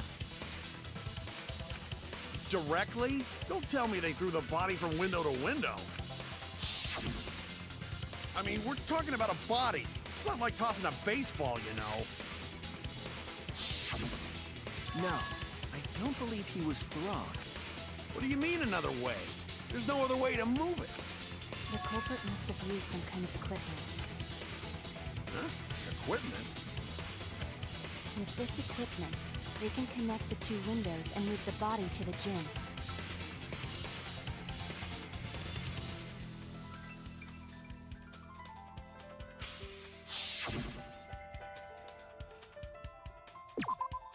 There! The rope found behind the gym stage could have been used to connect the windows.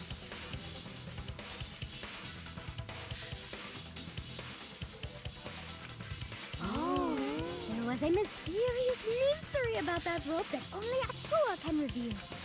What mysterious mystery? During last night's preparations for the show, that rope was in the wing of the stage. But the next morning, the rope had been moved backstage for some reason. It's a mysterious mystery. So, during nighttime, someone used the rope, then threw it into the gym window? So they did use the rope. That's how they bridged the distance between both windows. Is the rope long enough to reach both windows?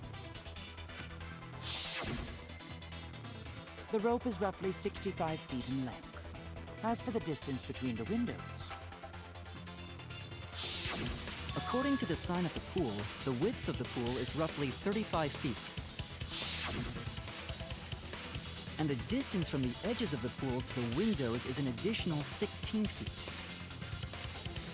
Altogether, the sum total length from one window to the other is roughly 50 feet. And pool is only thing between research lab and gym windows. You bet it's long enough. That's what she said. Wait, who said that? Even if the rope was long enough, wouldn't it be pretty hard to tie them to the windows?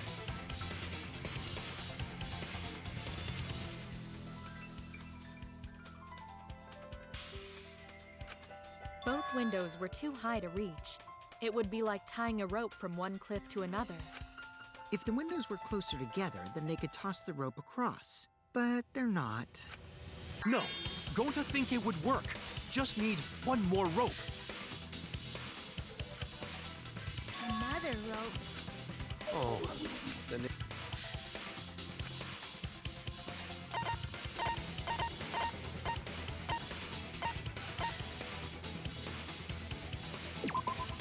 This is it! The tennis net cable from Ryoma's lab could serve as a rope. How long was it? About 50 feet or so. But how did they use it? Okay, so... First, culprit hang rope outside of one window. Then, culprit move to other side. And tie cable to other window. Then, after tying to each window, culprit tie rope and cable together. That how culprit make one rope that reach both windows. Wow, that's amazing, Gonta! You're so knowledgeable. It's nothing. Gonta use ropes a lot when looking for bugs. Even if they did connect the windows with a rope, they can't carry a body on just that. Eureka! I got it! Thomas Edison once said that genius is 1% inspiration and 99% perspiration. But in my case, it's 100% inspiration! You get it. Just tell us already. They handcuffed the body to the rope and slid it from one window to the other, like Tarzan! The body would reach the gym window, but it wouldn't land in the piranha tank. Stop making such dumbass comments and keep your smelly breath in your dirty mouth.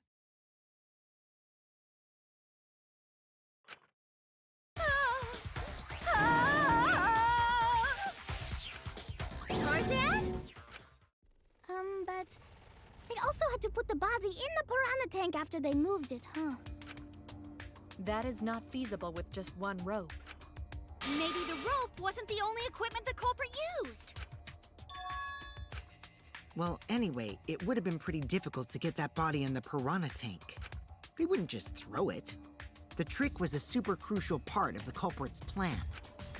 The culprit must have carefully placed the body into the tank with their own hands. But is there really a way to do that? Kokichi, are you hinting at something? Huh? Hint? What hint? Don't confuse me with your talk of hinting hints.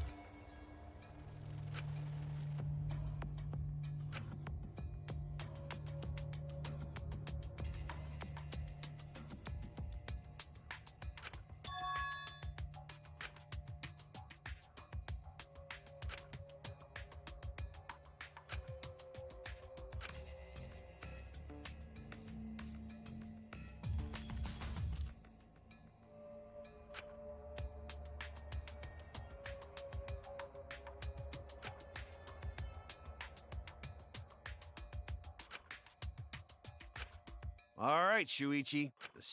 What? Listen up.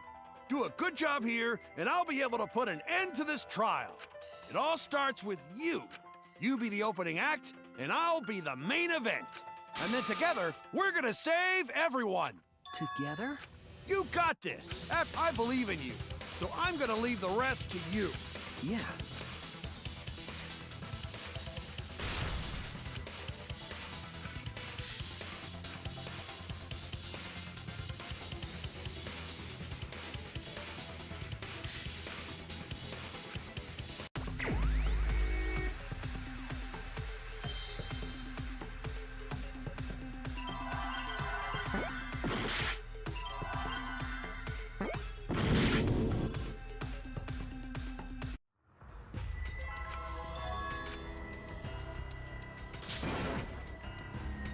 Is this... We can't let it...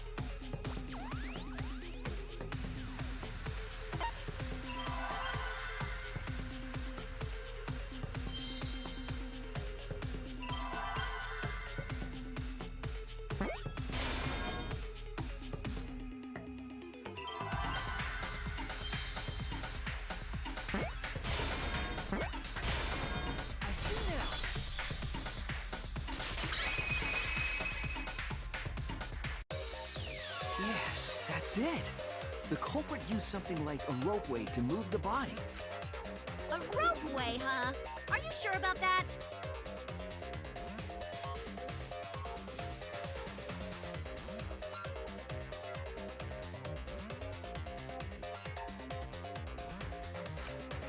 Wow, you got drain damage or something? You'd need some kind of vessel to use on a ropeway, and we don't have that!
The inner tube!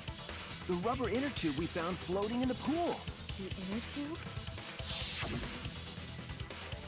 Remember the inner tube we found in the pool with a rope on one side? Maybe the rope was originally tied on both sides. The culprit made a ropeway by hanging the tube from the rope connecting the windows. And because the third floor window is higher up, gravity would have pushed the inner tube along. The inner tube is made of sturdy rubber as well. It could have supported 2 people. The culprit used the ropes and the inner tube to construct a rudimentary ropeway and used it to move themselves and Ryoma's body from the lab to the gym.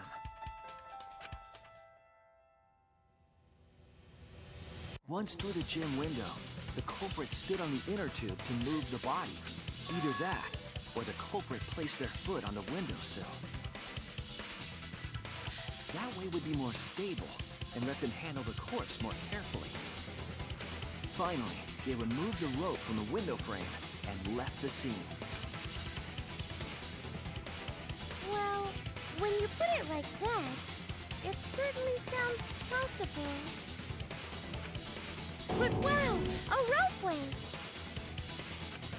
You say the culprit placed their foot on the windowsill. Isn't that against school rules? It would count as entering the gym, would it not? Last time we got asked that question, we decided it was okay. Sticking your body through the window is an automatic out, but standing on the sill is... Wait, who asked you last time? Eh? It is quite possible that the culprit went to you to confirm the details of their plan. Oh, shit! Way to put your foot in your mouth. His foot? Cut it out! I can't write this off as a joke if you two keep freaking out about it. Then your little slip-up is actually the truth. Pops?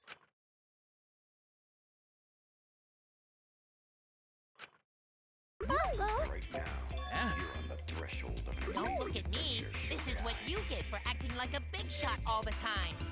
Stop. Do not bully Monosuke. Huh? No more blaming each other. I want us all to get along. Monodam's right. Monosuke, you better thank Monodam. Let's... Man, the trial was just getting fun. Why you gotta ruin it with that slip-up? But I guess now we know Shuichi's logic is right on the money. So culprit really used ropeway to move body? Yeah, they used the ropeway to move with the body from window to window. Ropeway murder? Some crazy-ass shit! But if the mechanism was that complicated, wouldn't it be hard to put it all away? Not necessarily.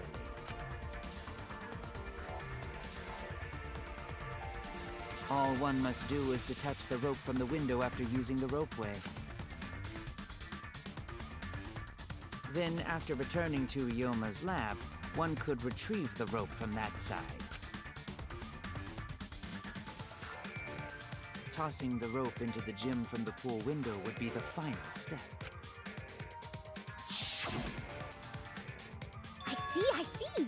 The rope was thrown from the window. With that method, the culprit must have made numerous trips from Ryoma's lab to the pool. Which is why the crime was committed during nighttime, while we all slumbered. But if the culprit was so careful to recover the rope they used to commit the crime, why did they leave the inner tube in the pool? I believe that was an accident. An accident? Yes. When the culprit was taking down the inner tube, they accidentally dropped it.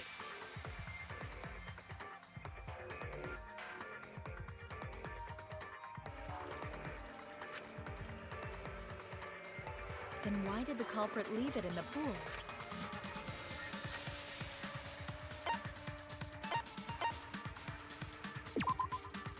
That's it! Even if they wanted to get it, they couldn't, because this took place at nighttime. I see. They couldn't get the inner tube because swimming is prohibited at nighttime. But couldn't they have used the rope to fish it out? Not necessarily. You see, the water level in that pool is so low. Even if one tried to draw in the inner tube using the rope, the steep angle the rope would be at would make it nigh impossible. It'd be different if they used a pole, but there's no way a rope would work. Even if inner tube was closer to pool edge, water's still too low to drag tube in. Sounds like a lot of work. I can see why they just left it there.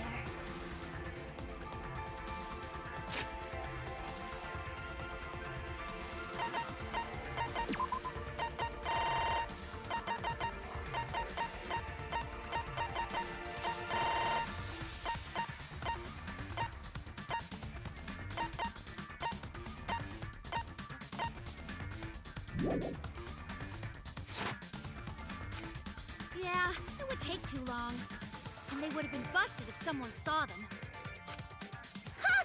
What kind of clumsy dipshit drops an inner tube and can't retrieve it?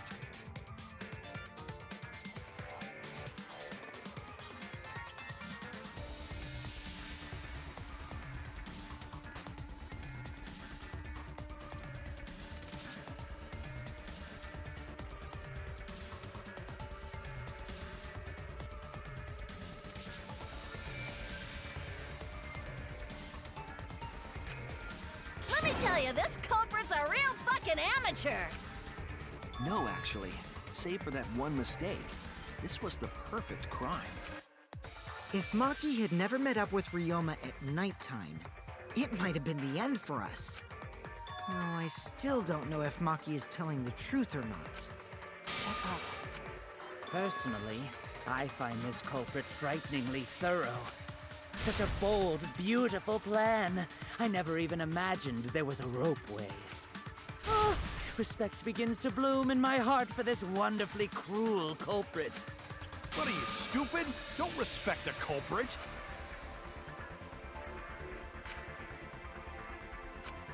Now, we just need to figure out who the culprit is. But of course, it would be pointless to unravel this mystery otherwise. So, who is it? Looks like it's time for me to start the main event. But my sidekick here is on a roll right now, so I'll let him take this one. Okay. You're just pushing everything onto Shuichi because you don't know yourself. Well, Shuichi?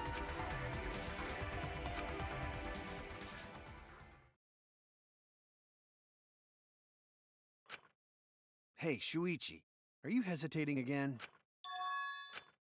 Come on, man, there's no need for that. Like I said, you're my sidekick. I take responsibility for any mistakes my sidekick makes. So use those skills of yours I believe in. You believe in my detective skills? That's right! I'm gonna leave it all to you, Shuichi!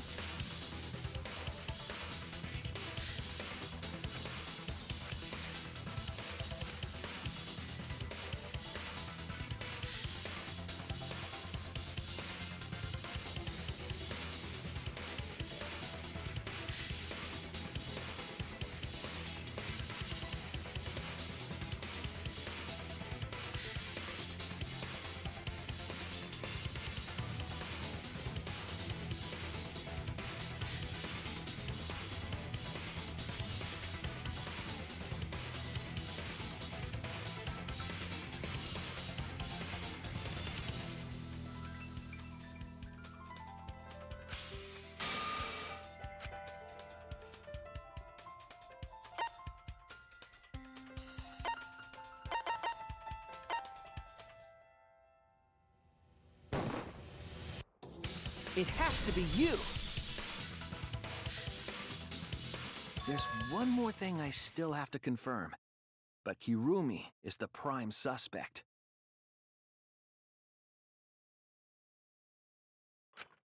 Me?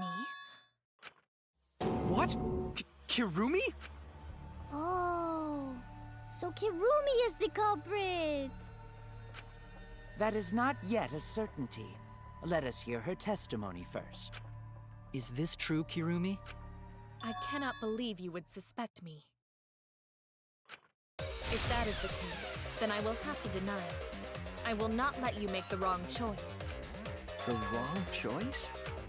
If you do believe it is me, are you prepared to stand by that decision? I will refute your accusations with all my might, for everyone's sake.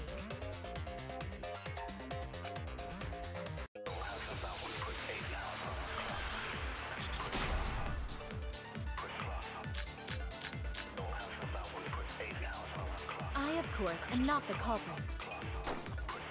The crime was committed at nighttime. And you have no alibi, do you? An alibi for nighttime? I believe most of us do not have one.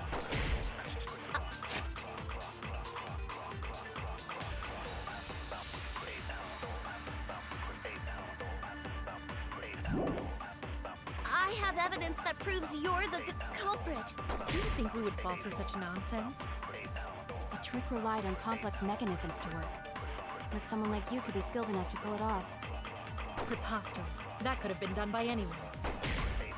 Kirumi is thin and has a nice body. She and Ryoma could have totally shared, didn't you two? We all could have, except perhaps Gonta.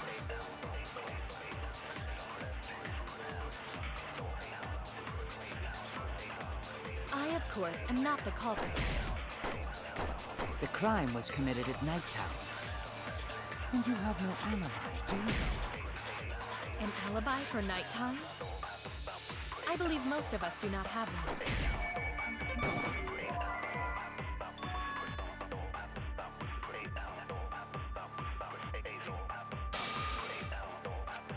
I was wrong!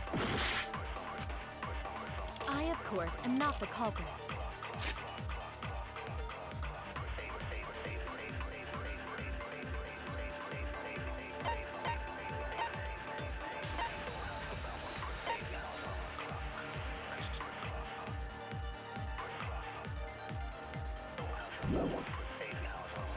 The crime was committed at nighttime.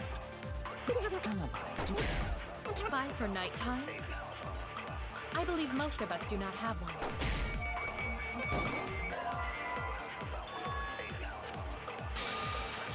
Damn it! I, of course, am not the culprit. The crime was committed at nighttime.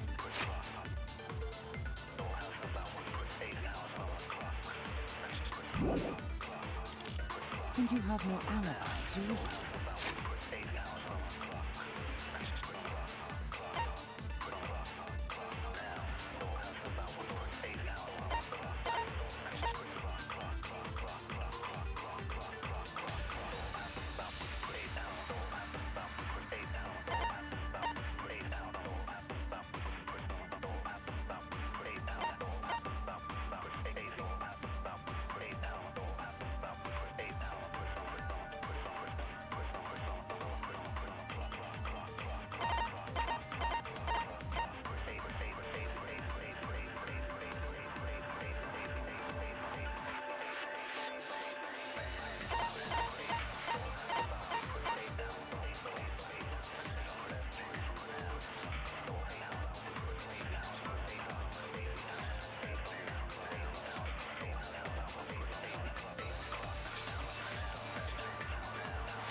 alibi for nighttime?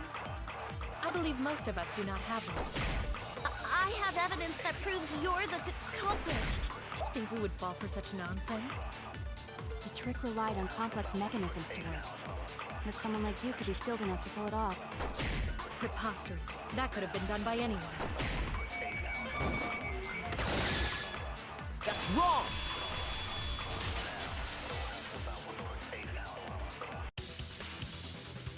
No. The only person who could have prepared this murder is Kirumi. Well, the preparations in the gym in any case. And why do you believe that? Before the culprit could put the body into the tank, several steps needed to be taken. Like tying the rope to the gym window and putting a partition in the piranha tank. That's right. Ryoma's body entered the gym from the window, but that required preparation. That could only have been done when Kirumi was by herself in the gym before nighttime. But Kirumi was alone in the gym for only like 5 minutes. Not enough time for the whole murder, but enough time to set it up. Enough time to tie the rope on the window frame and put the pain in the piranha tank. This is my selfless devotion!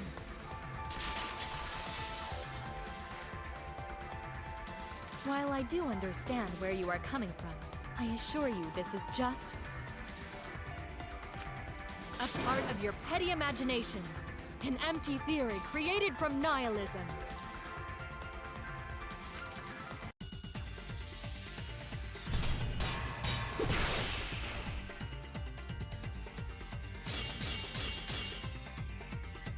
If it were solely the rope and partition, I suppose 5 minutes might be enough time. I accept that. However, the crux of your argument is not but a guess. You continue to force the facts to conform to your misguided nick. When you consider that the crux of your argument is faulty, your entire case falls apart. What do you mean by crux of the argument? How is it just a guess?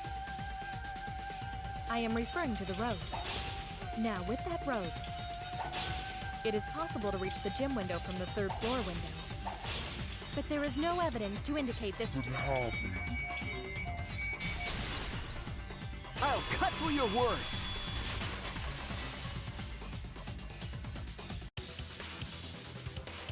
I have evidence. The abrasions left on the window frames at the gym and the lab. Were those scratches from when the rope was tied to the window frame? Just tying the rope to the frame wouldn't cause so much damage. The rope that was tied to the frames must have been weighed down significantly. The frames didn't break, but they were left with distinct marks. Those scratches are proof that you used a rope to carry the body to the windowsill.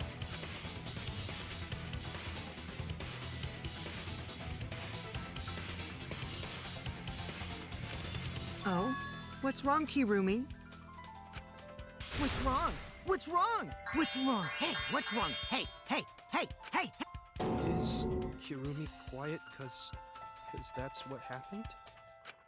Please answer us, Kirumi. Shuichi is doing this for your sake. If it is for my sake, then it would be much easier to forfeit. But I cannot allow that, because I must do this for everyone! I have a duty and a responsibility. I must serve everyone and protect them. So I refuse to surrender. They won't forgive me if I do.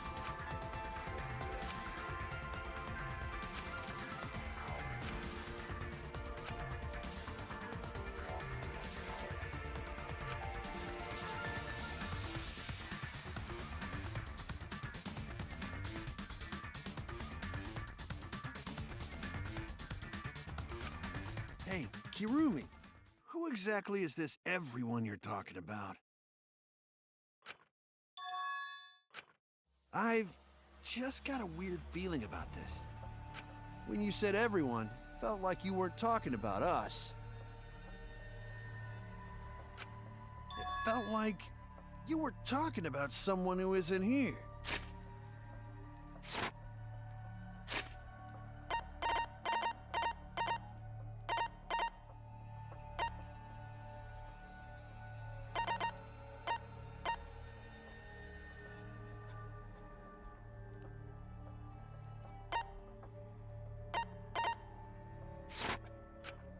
Someone who isn't here?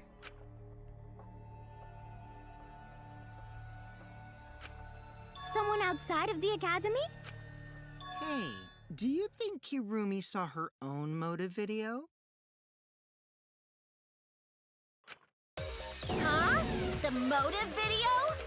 You saw your important someone in danger, so you committed murder, right? Is that true? I am so sorry for making such a mess. Because of that, I made all of you assume something unnecessary. Unnecessary? You saying I'm wrong? This everyone you're talking about. It is all of you, of course.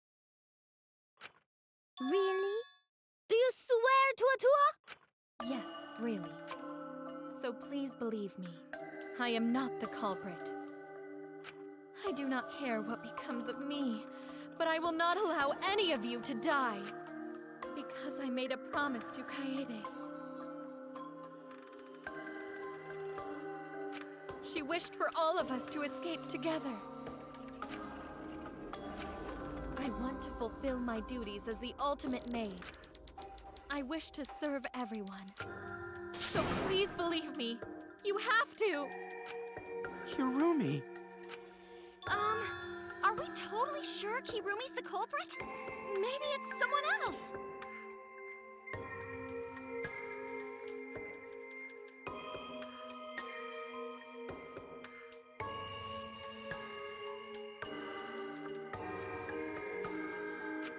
Are we sure Kokichi isn't the culprit? How rude. Gonta just can't believe Kirumi would kill Ryoma. Kirumi's breakfasts were the best. She always treated us so well. She really is like a mom. Perhaps it was after she gained our trust that she saw her chance to strike. You really are screwed up. Screwed up from head to toe. Even through your clothes, I can tell. Shuichi, please reconsider suspecting me as the culprit. You only suspect me because I was at the gym during nighttime yesterday, correct? But you cannot accuse me of being the culprit with that insufficient proof. It is still possible for Maki and Kaito to have gone to the gym. They could have pretended to help Himiko, but secretly prepared the murder. When you put it that way, it does seem possible. We can't accuse Kirumi just based on our alibis. Guys, maybe suspecting Kirumi is wrong. Yeah, maybe we should think it over one more time. I made a promise. As the ultimate detective, I made a promise to seek the truth. I made a promise to Kaede, so I'm not turning back now.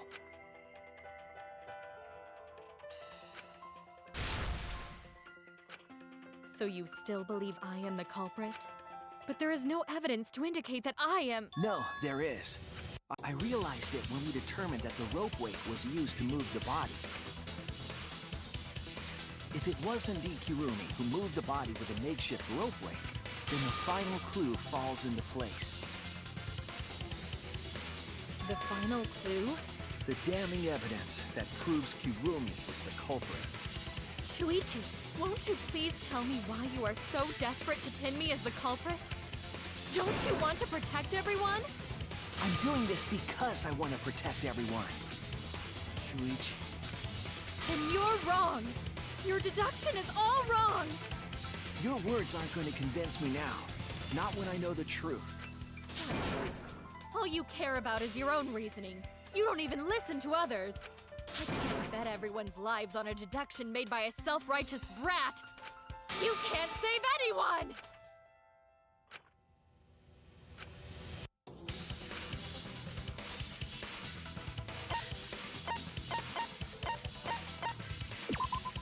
This is it!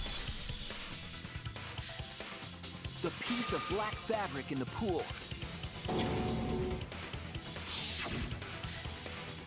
It's been bothering me for a while. I couldn't figure out what it was. I thought it was just trash at first, but I couldn't dismiss it entirely. Now that the class trial has come this far, I know for certain. It's an important piece of the puzzle. Because, like the inner tube, it's evidence the culprit couldn't dispose of. Huh? Why not? Using the ropeway, you could slide the inner tube from the lab to the gym. But how would you control it? If it kept sliding and hit the window, the momentum would have thrown the body off. To prevent that from happening, the culprit needed some way to adjust the speed. For example, the culprit could have used their hands for friction. Yeah, so what? You're still wrong. Your logic is flawed. Kirumi, why are you becoming increasingly erratic? There is such absolute beauty in trying to fight against the truth. What? Truth. That black cloth is just trash. You can't prove I'm the culprit with just that. No, it's not just trash. It's proof that you're the culprit.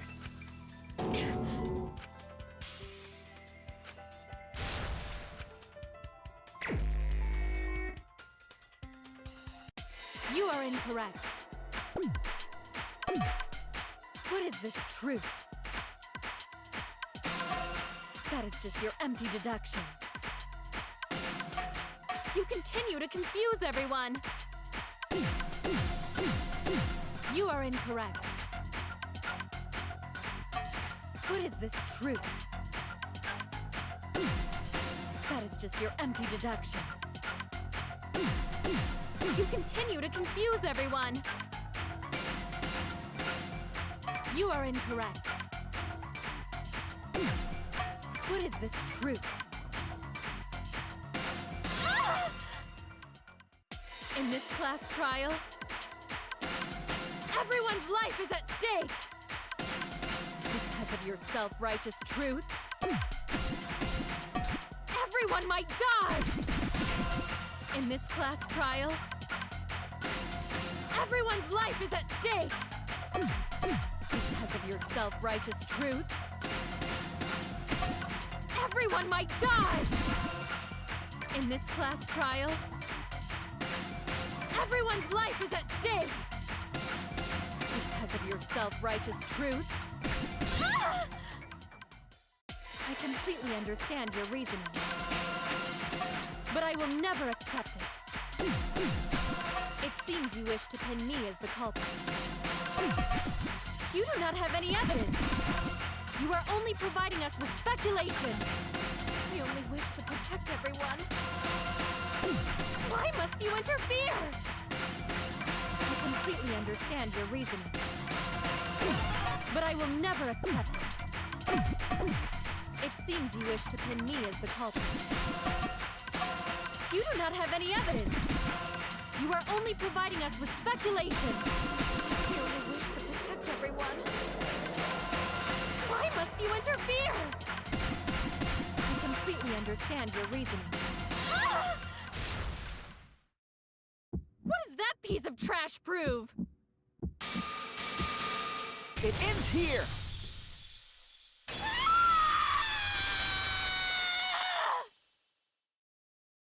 The piece of fabric came from Kirumi's black glove.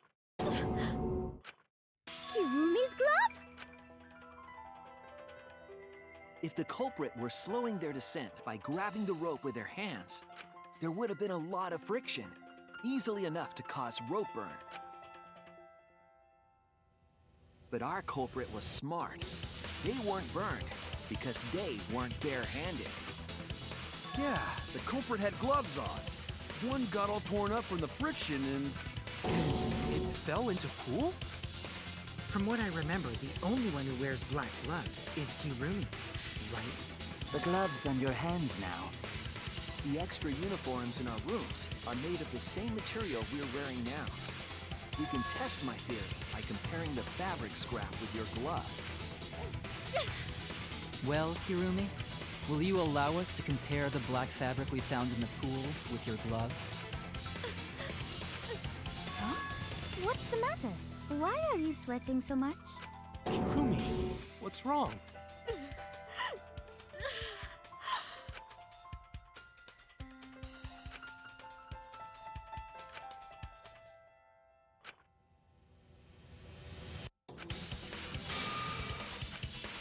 will show you the truth.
This is the truth of the case.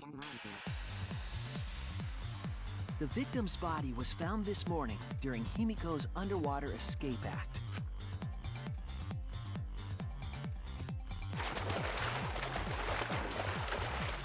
When we saw the piranhas in the tank, we thought that Himiko's escape failed.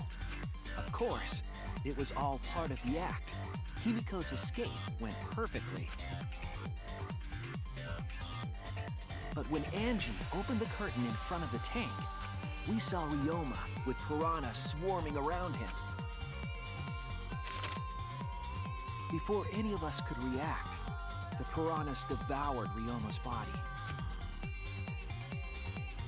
And all that was left were his bones and the handcuffs he was wearing.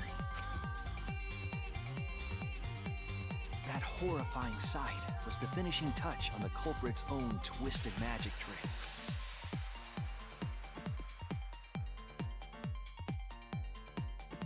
The culprit obfuscated the time and place of the murder, implicating Himiko in the process.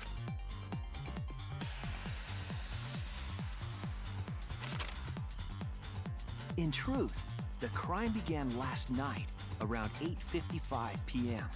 While preparing for the show in the gym, the culprit had a chance to be alone.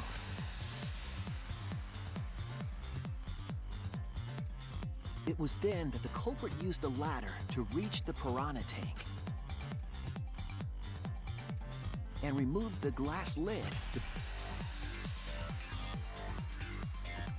They used it as a partition to force the piranhas to one side of the tank.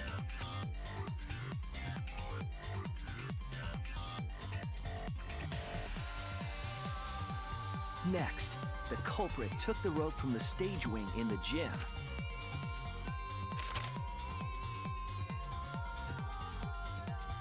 and used the ladder once more, this time to climb up to the gym's window.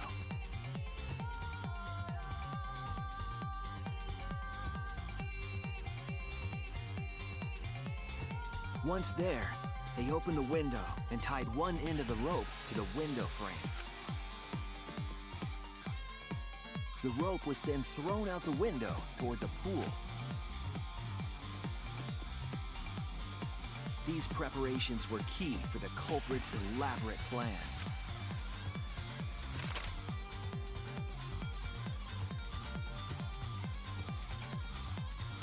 At nighttime, past midnight, the culprit asked Ryoma to meet at his lab.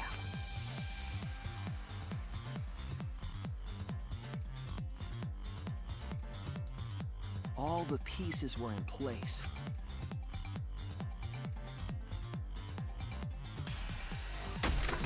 First, the culprit knocked Ryoma out, probably striking him from behind.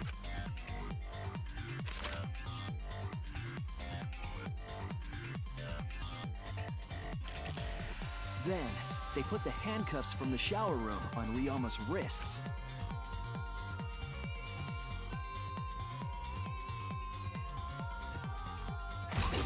And shoved his head into the sink filled with water.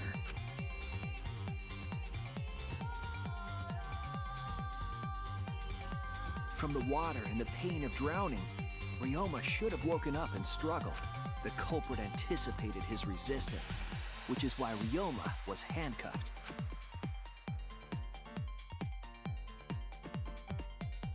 The struggle left scrapes on the cuffs and sink, but in the end, Ryoma succumbed.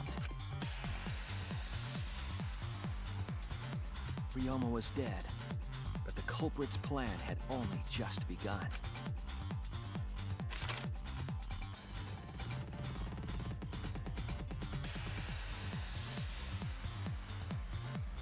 They removed the cable from the tennis net and hung it from the window facing the pool. And then, at the pool, they connected the wire and the rope from the gym window. They returned to the lab after picking up one last thing.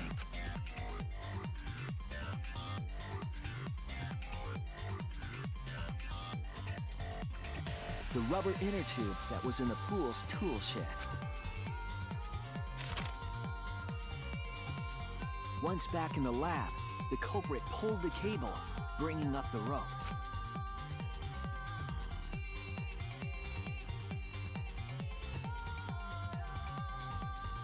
They pulled until the rope was taut, then tied it to the lab's window frame. And thus, the gym and the lab windows were connected by a single rope. After making a hanger of sorts with another length of rope tied to the inner tube, they hung the inner tube on the rope connecting the windows.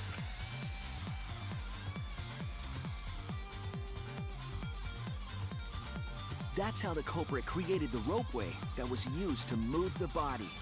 An impressive premeditated murder, but the culprit made two crucial mistakes. The culprit got on the inner tube with Ryoma's body and slid toward the gym. With the height difference between the windows, they would have built up quite some speed to avoid crashing through the window. They used their own hand to grip the rope and slow down. That would have caused significant rope burn had the culprit not been wearing gloves.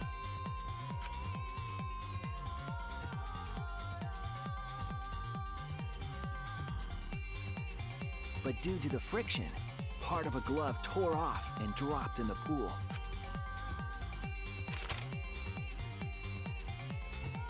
Regardless, the culprit reached the window and put Ryoma's body into the piranha tank. The glass pane not only kept the piranhas and the body separated, it also kept the piranhas so close together, they concealed the body. After that, all the culprit had to do was untie the rope and the inner tube, but that's when they made their second mistake.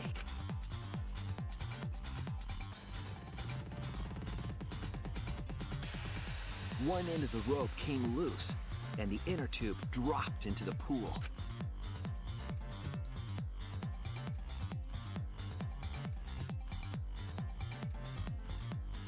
Thus, the culprit was forced to leave two key pieces of evidence, the fabric and the inner tube.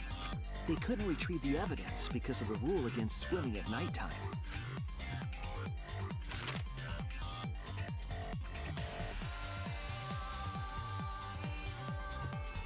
And that's the whole story. Am I wrong, Kirumi Tojo? The ultimate maid?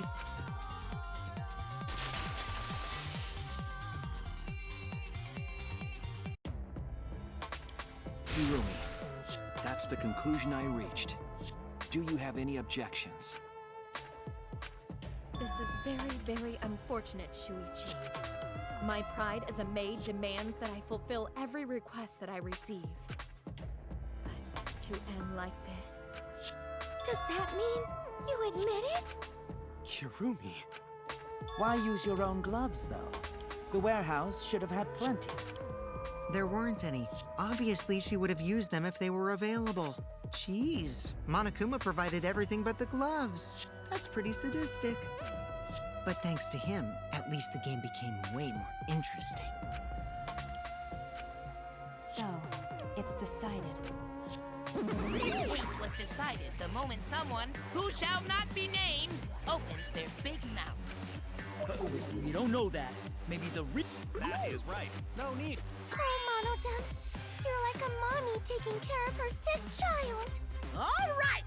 The heart-racing excitement as the blackened and the spotless finally face off! It's voting time!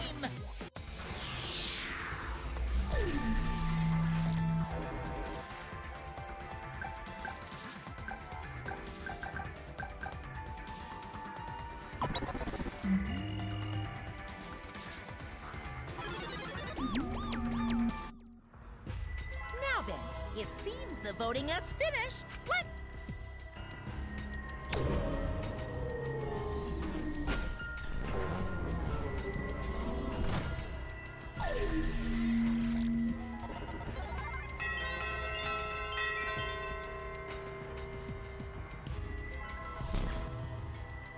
Who'll be chosen as the blackened?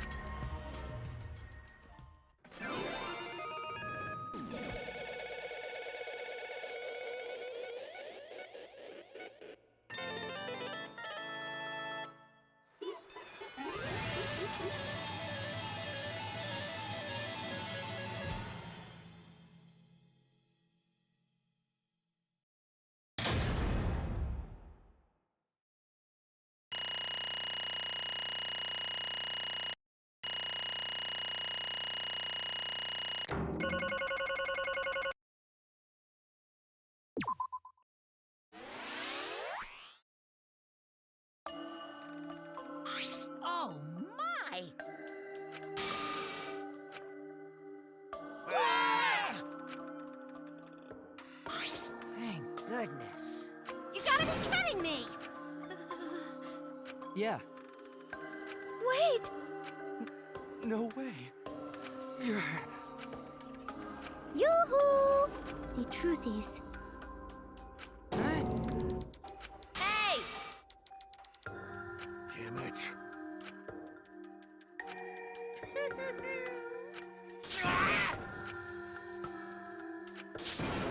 no way! Shut up! Say, How? No. What?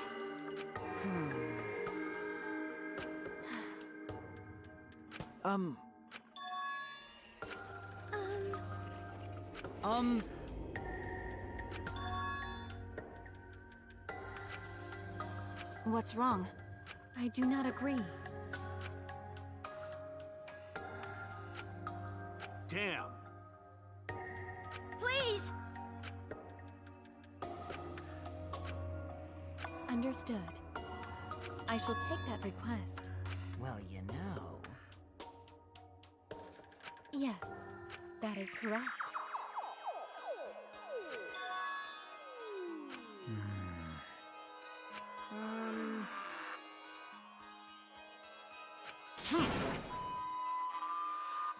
What are you saying? May I? Hey, Huh? Yes. The fuck's going on? Huh?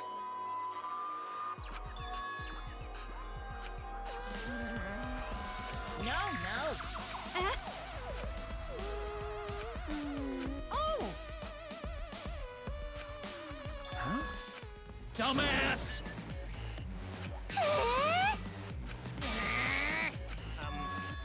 Yeah? I'm sorry. No. Okay.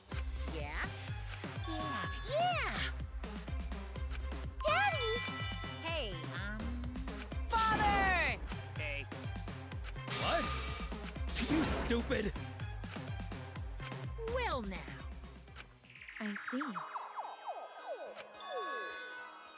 Oh, I see. Hey! What's wrong? Yes. So, That's right.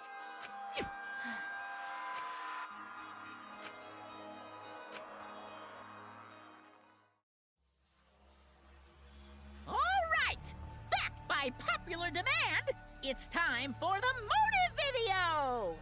Who's the most important person in your life?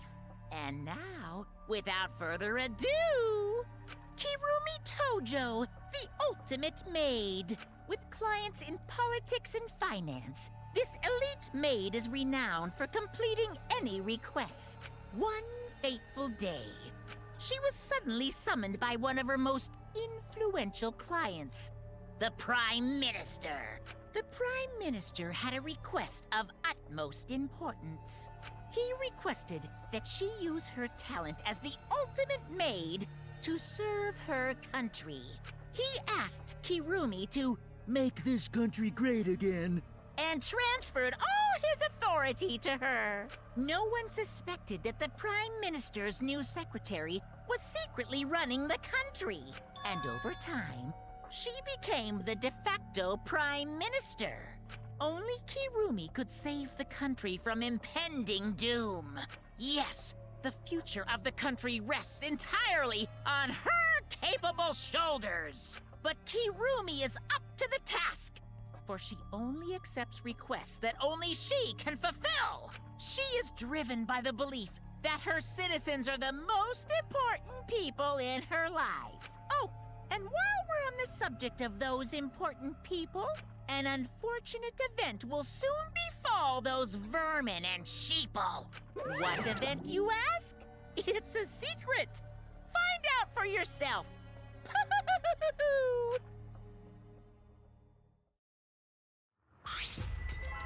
Huh? What? Yes. Wait!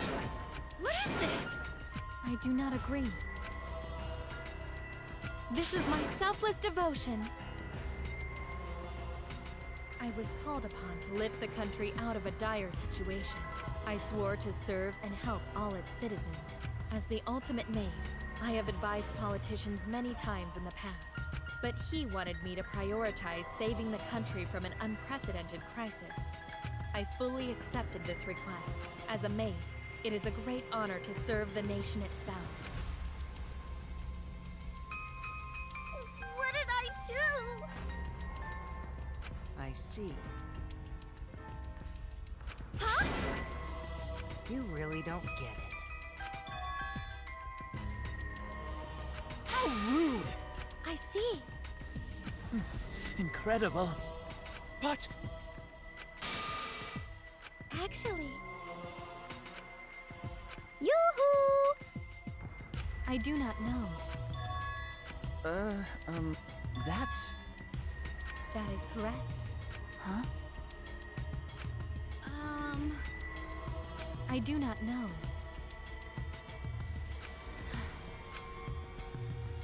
This is my selfless devotion. My apologies. If so... but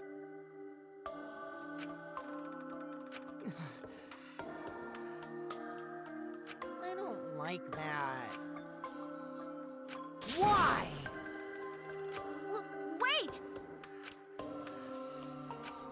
Always messing around. Bears do not lie. Bears do not lie. Hey, Huh? 100%. What are you trying to pull? Cuz! Shing!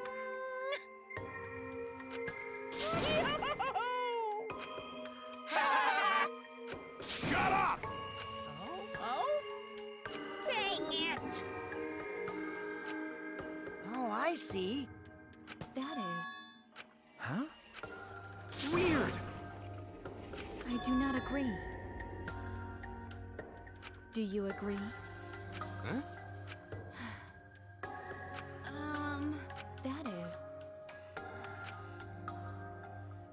That is correct. Got it. You're...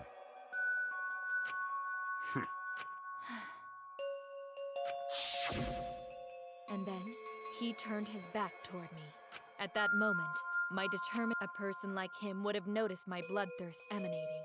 He forfeited his life right then and there. That is correct. Then... But...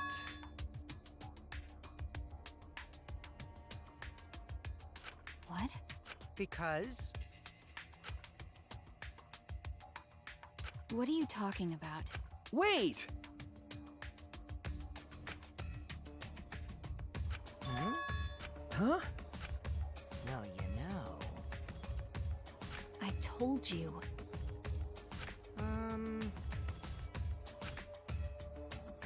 Why? What? Yeah. But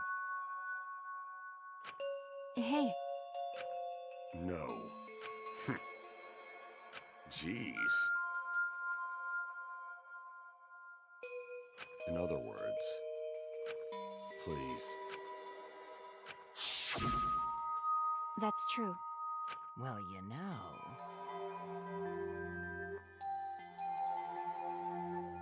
Hey! Ah... Huh? Okie dokie! All right! Back by popular demand, who's the most important person in your life? This message is for Ryoma Hoshi, the ultimate tennis pro. Unfortunately, there is no one in the world who is important to you. I'm so sorry. Really, I am. You have my deepest sympathies. Sorry. Sorry. Sorry.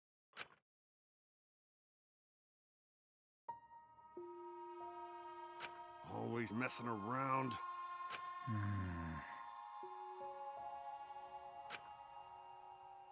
I see. It can't be. Damn. But...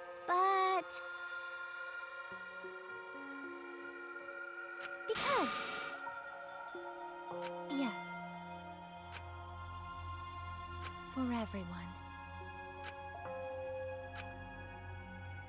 My apologies. You need something? Hey! Huh? Gonta...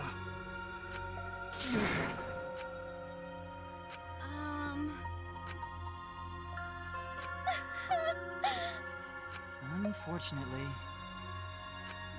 Jeez. Huh? Oh, man...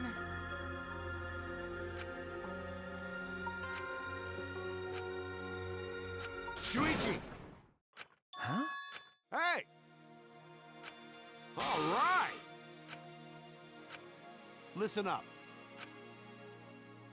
I mean, don't worry about it. Of course! Jeez. But... So divine! Shut up! But... Huh?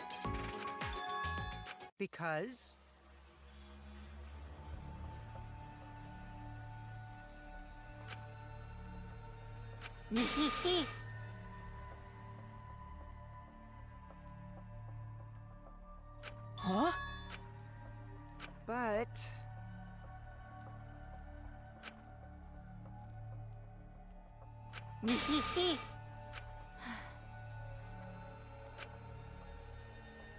Huh?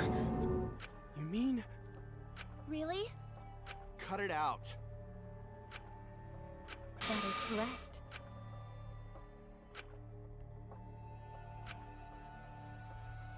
You must live. Huh? I see. You must live.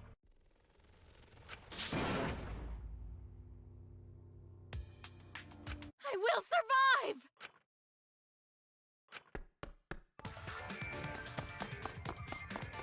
Ah! I have to escape! I won't die here!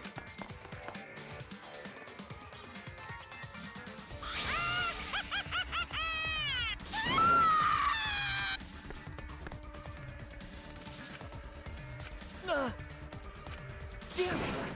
Please run! Hurry! Damn. Hey, Please! I will live! I refuse to die in a hellhole like this! now then, I've prepared a special punishment for Kirumi Tojo, the ultimate maid. For my nation!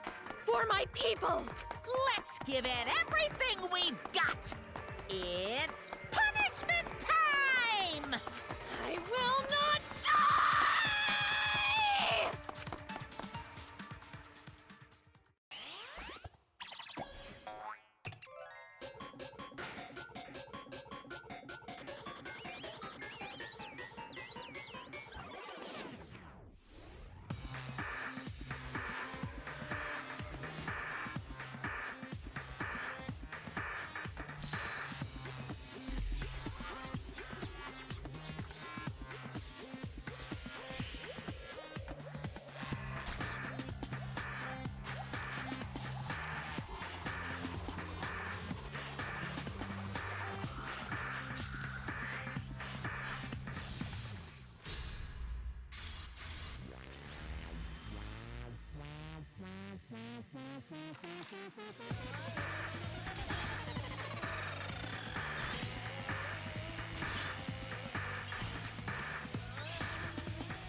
Really? It's okay. It's fine. Eh? Let's get along. We are all friends. I will not forgive that. Huh? Wonderful.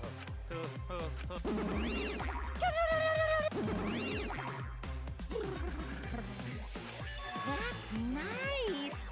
They're so cute. They're so freaking cute. How horrible! Stop it! I don't like that.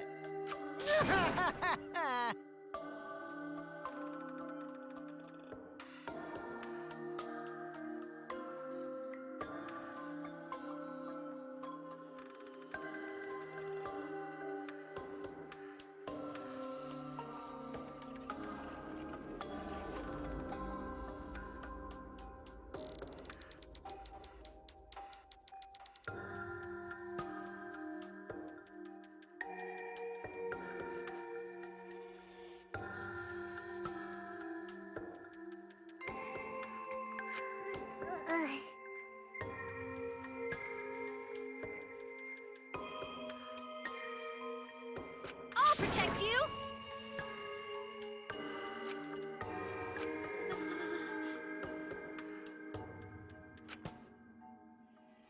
Come on, come on! 'Cause Atua says so.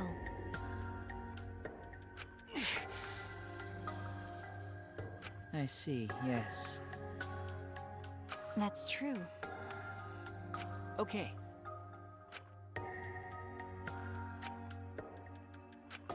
Hey, hey! Of course! However...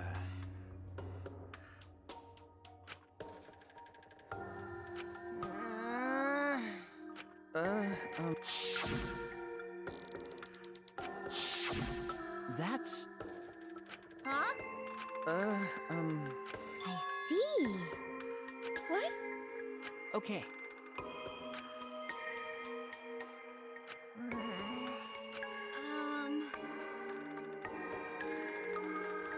Hmm.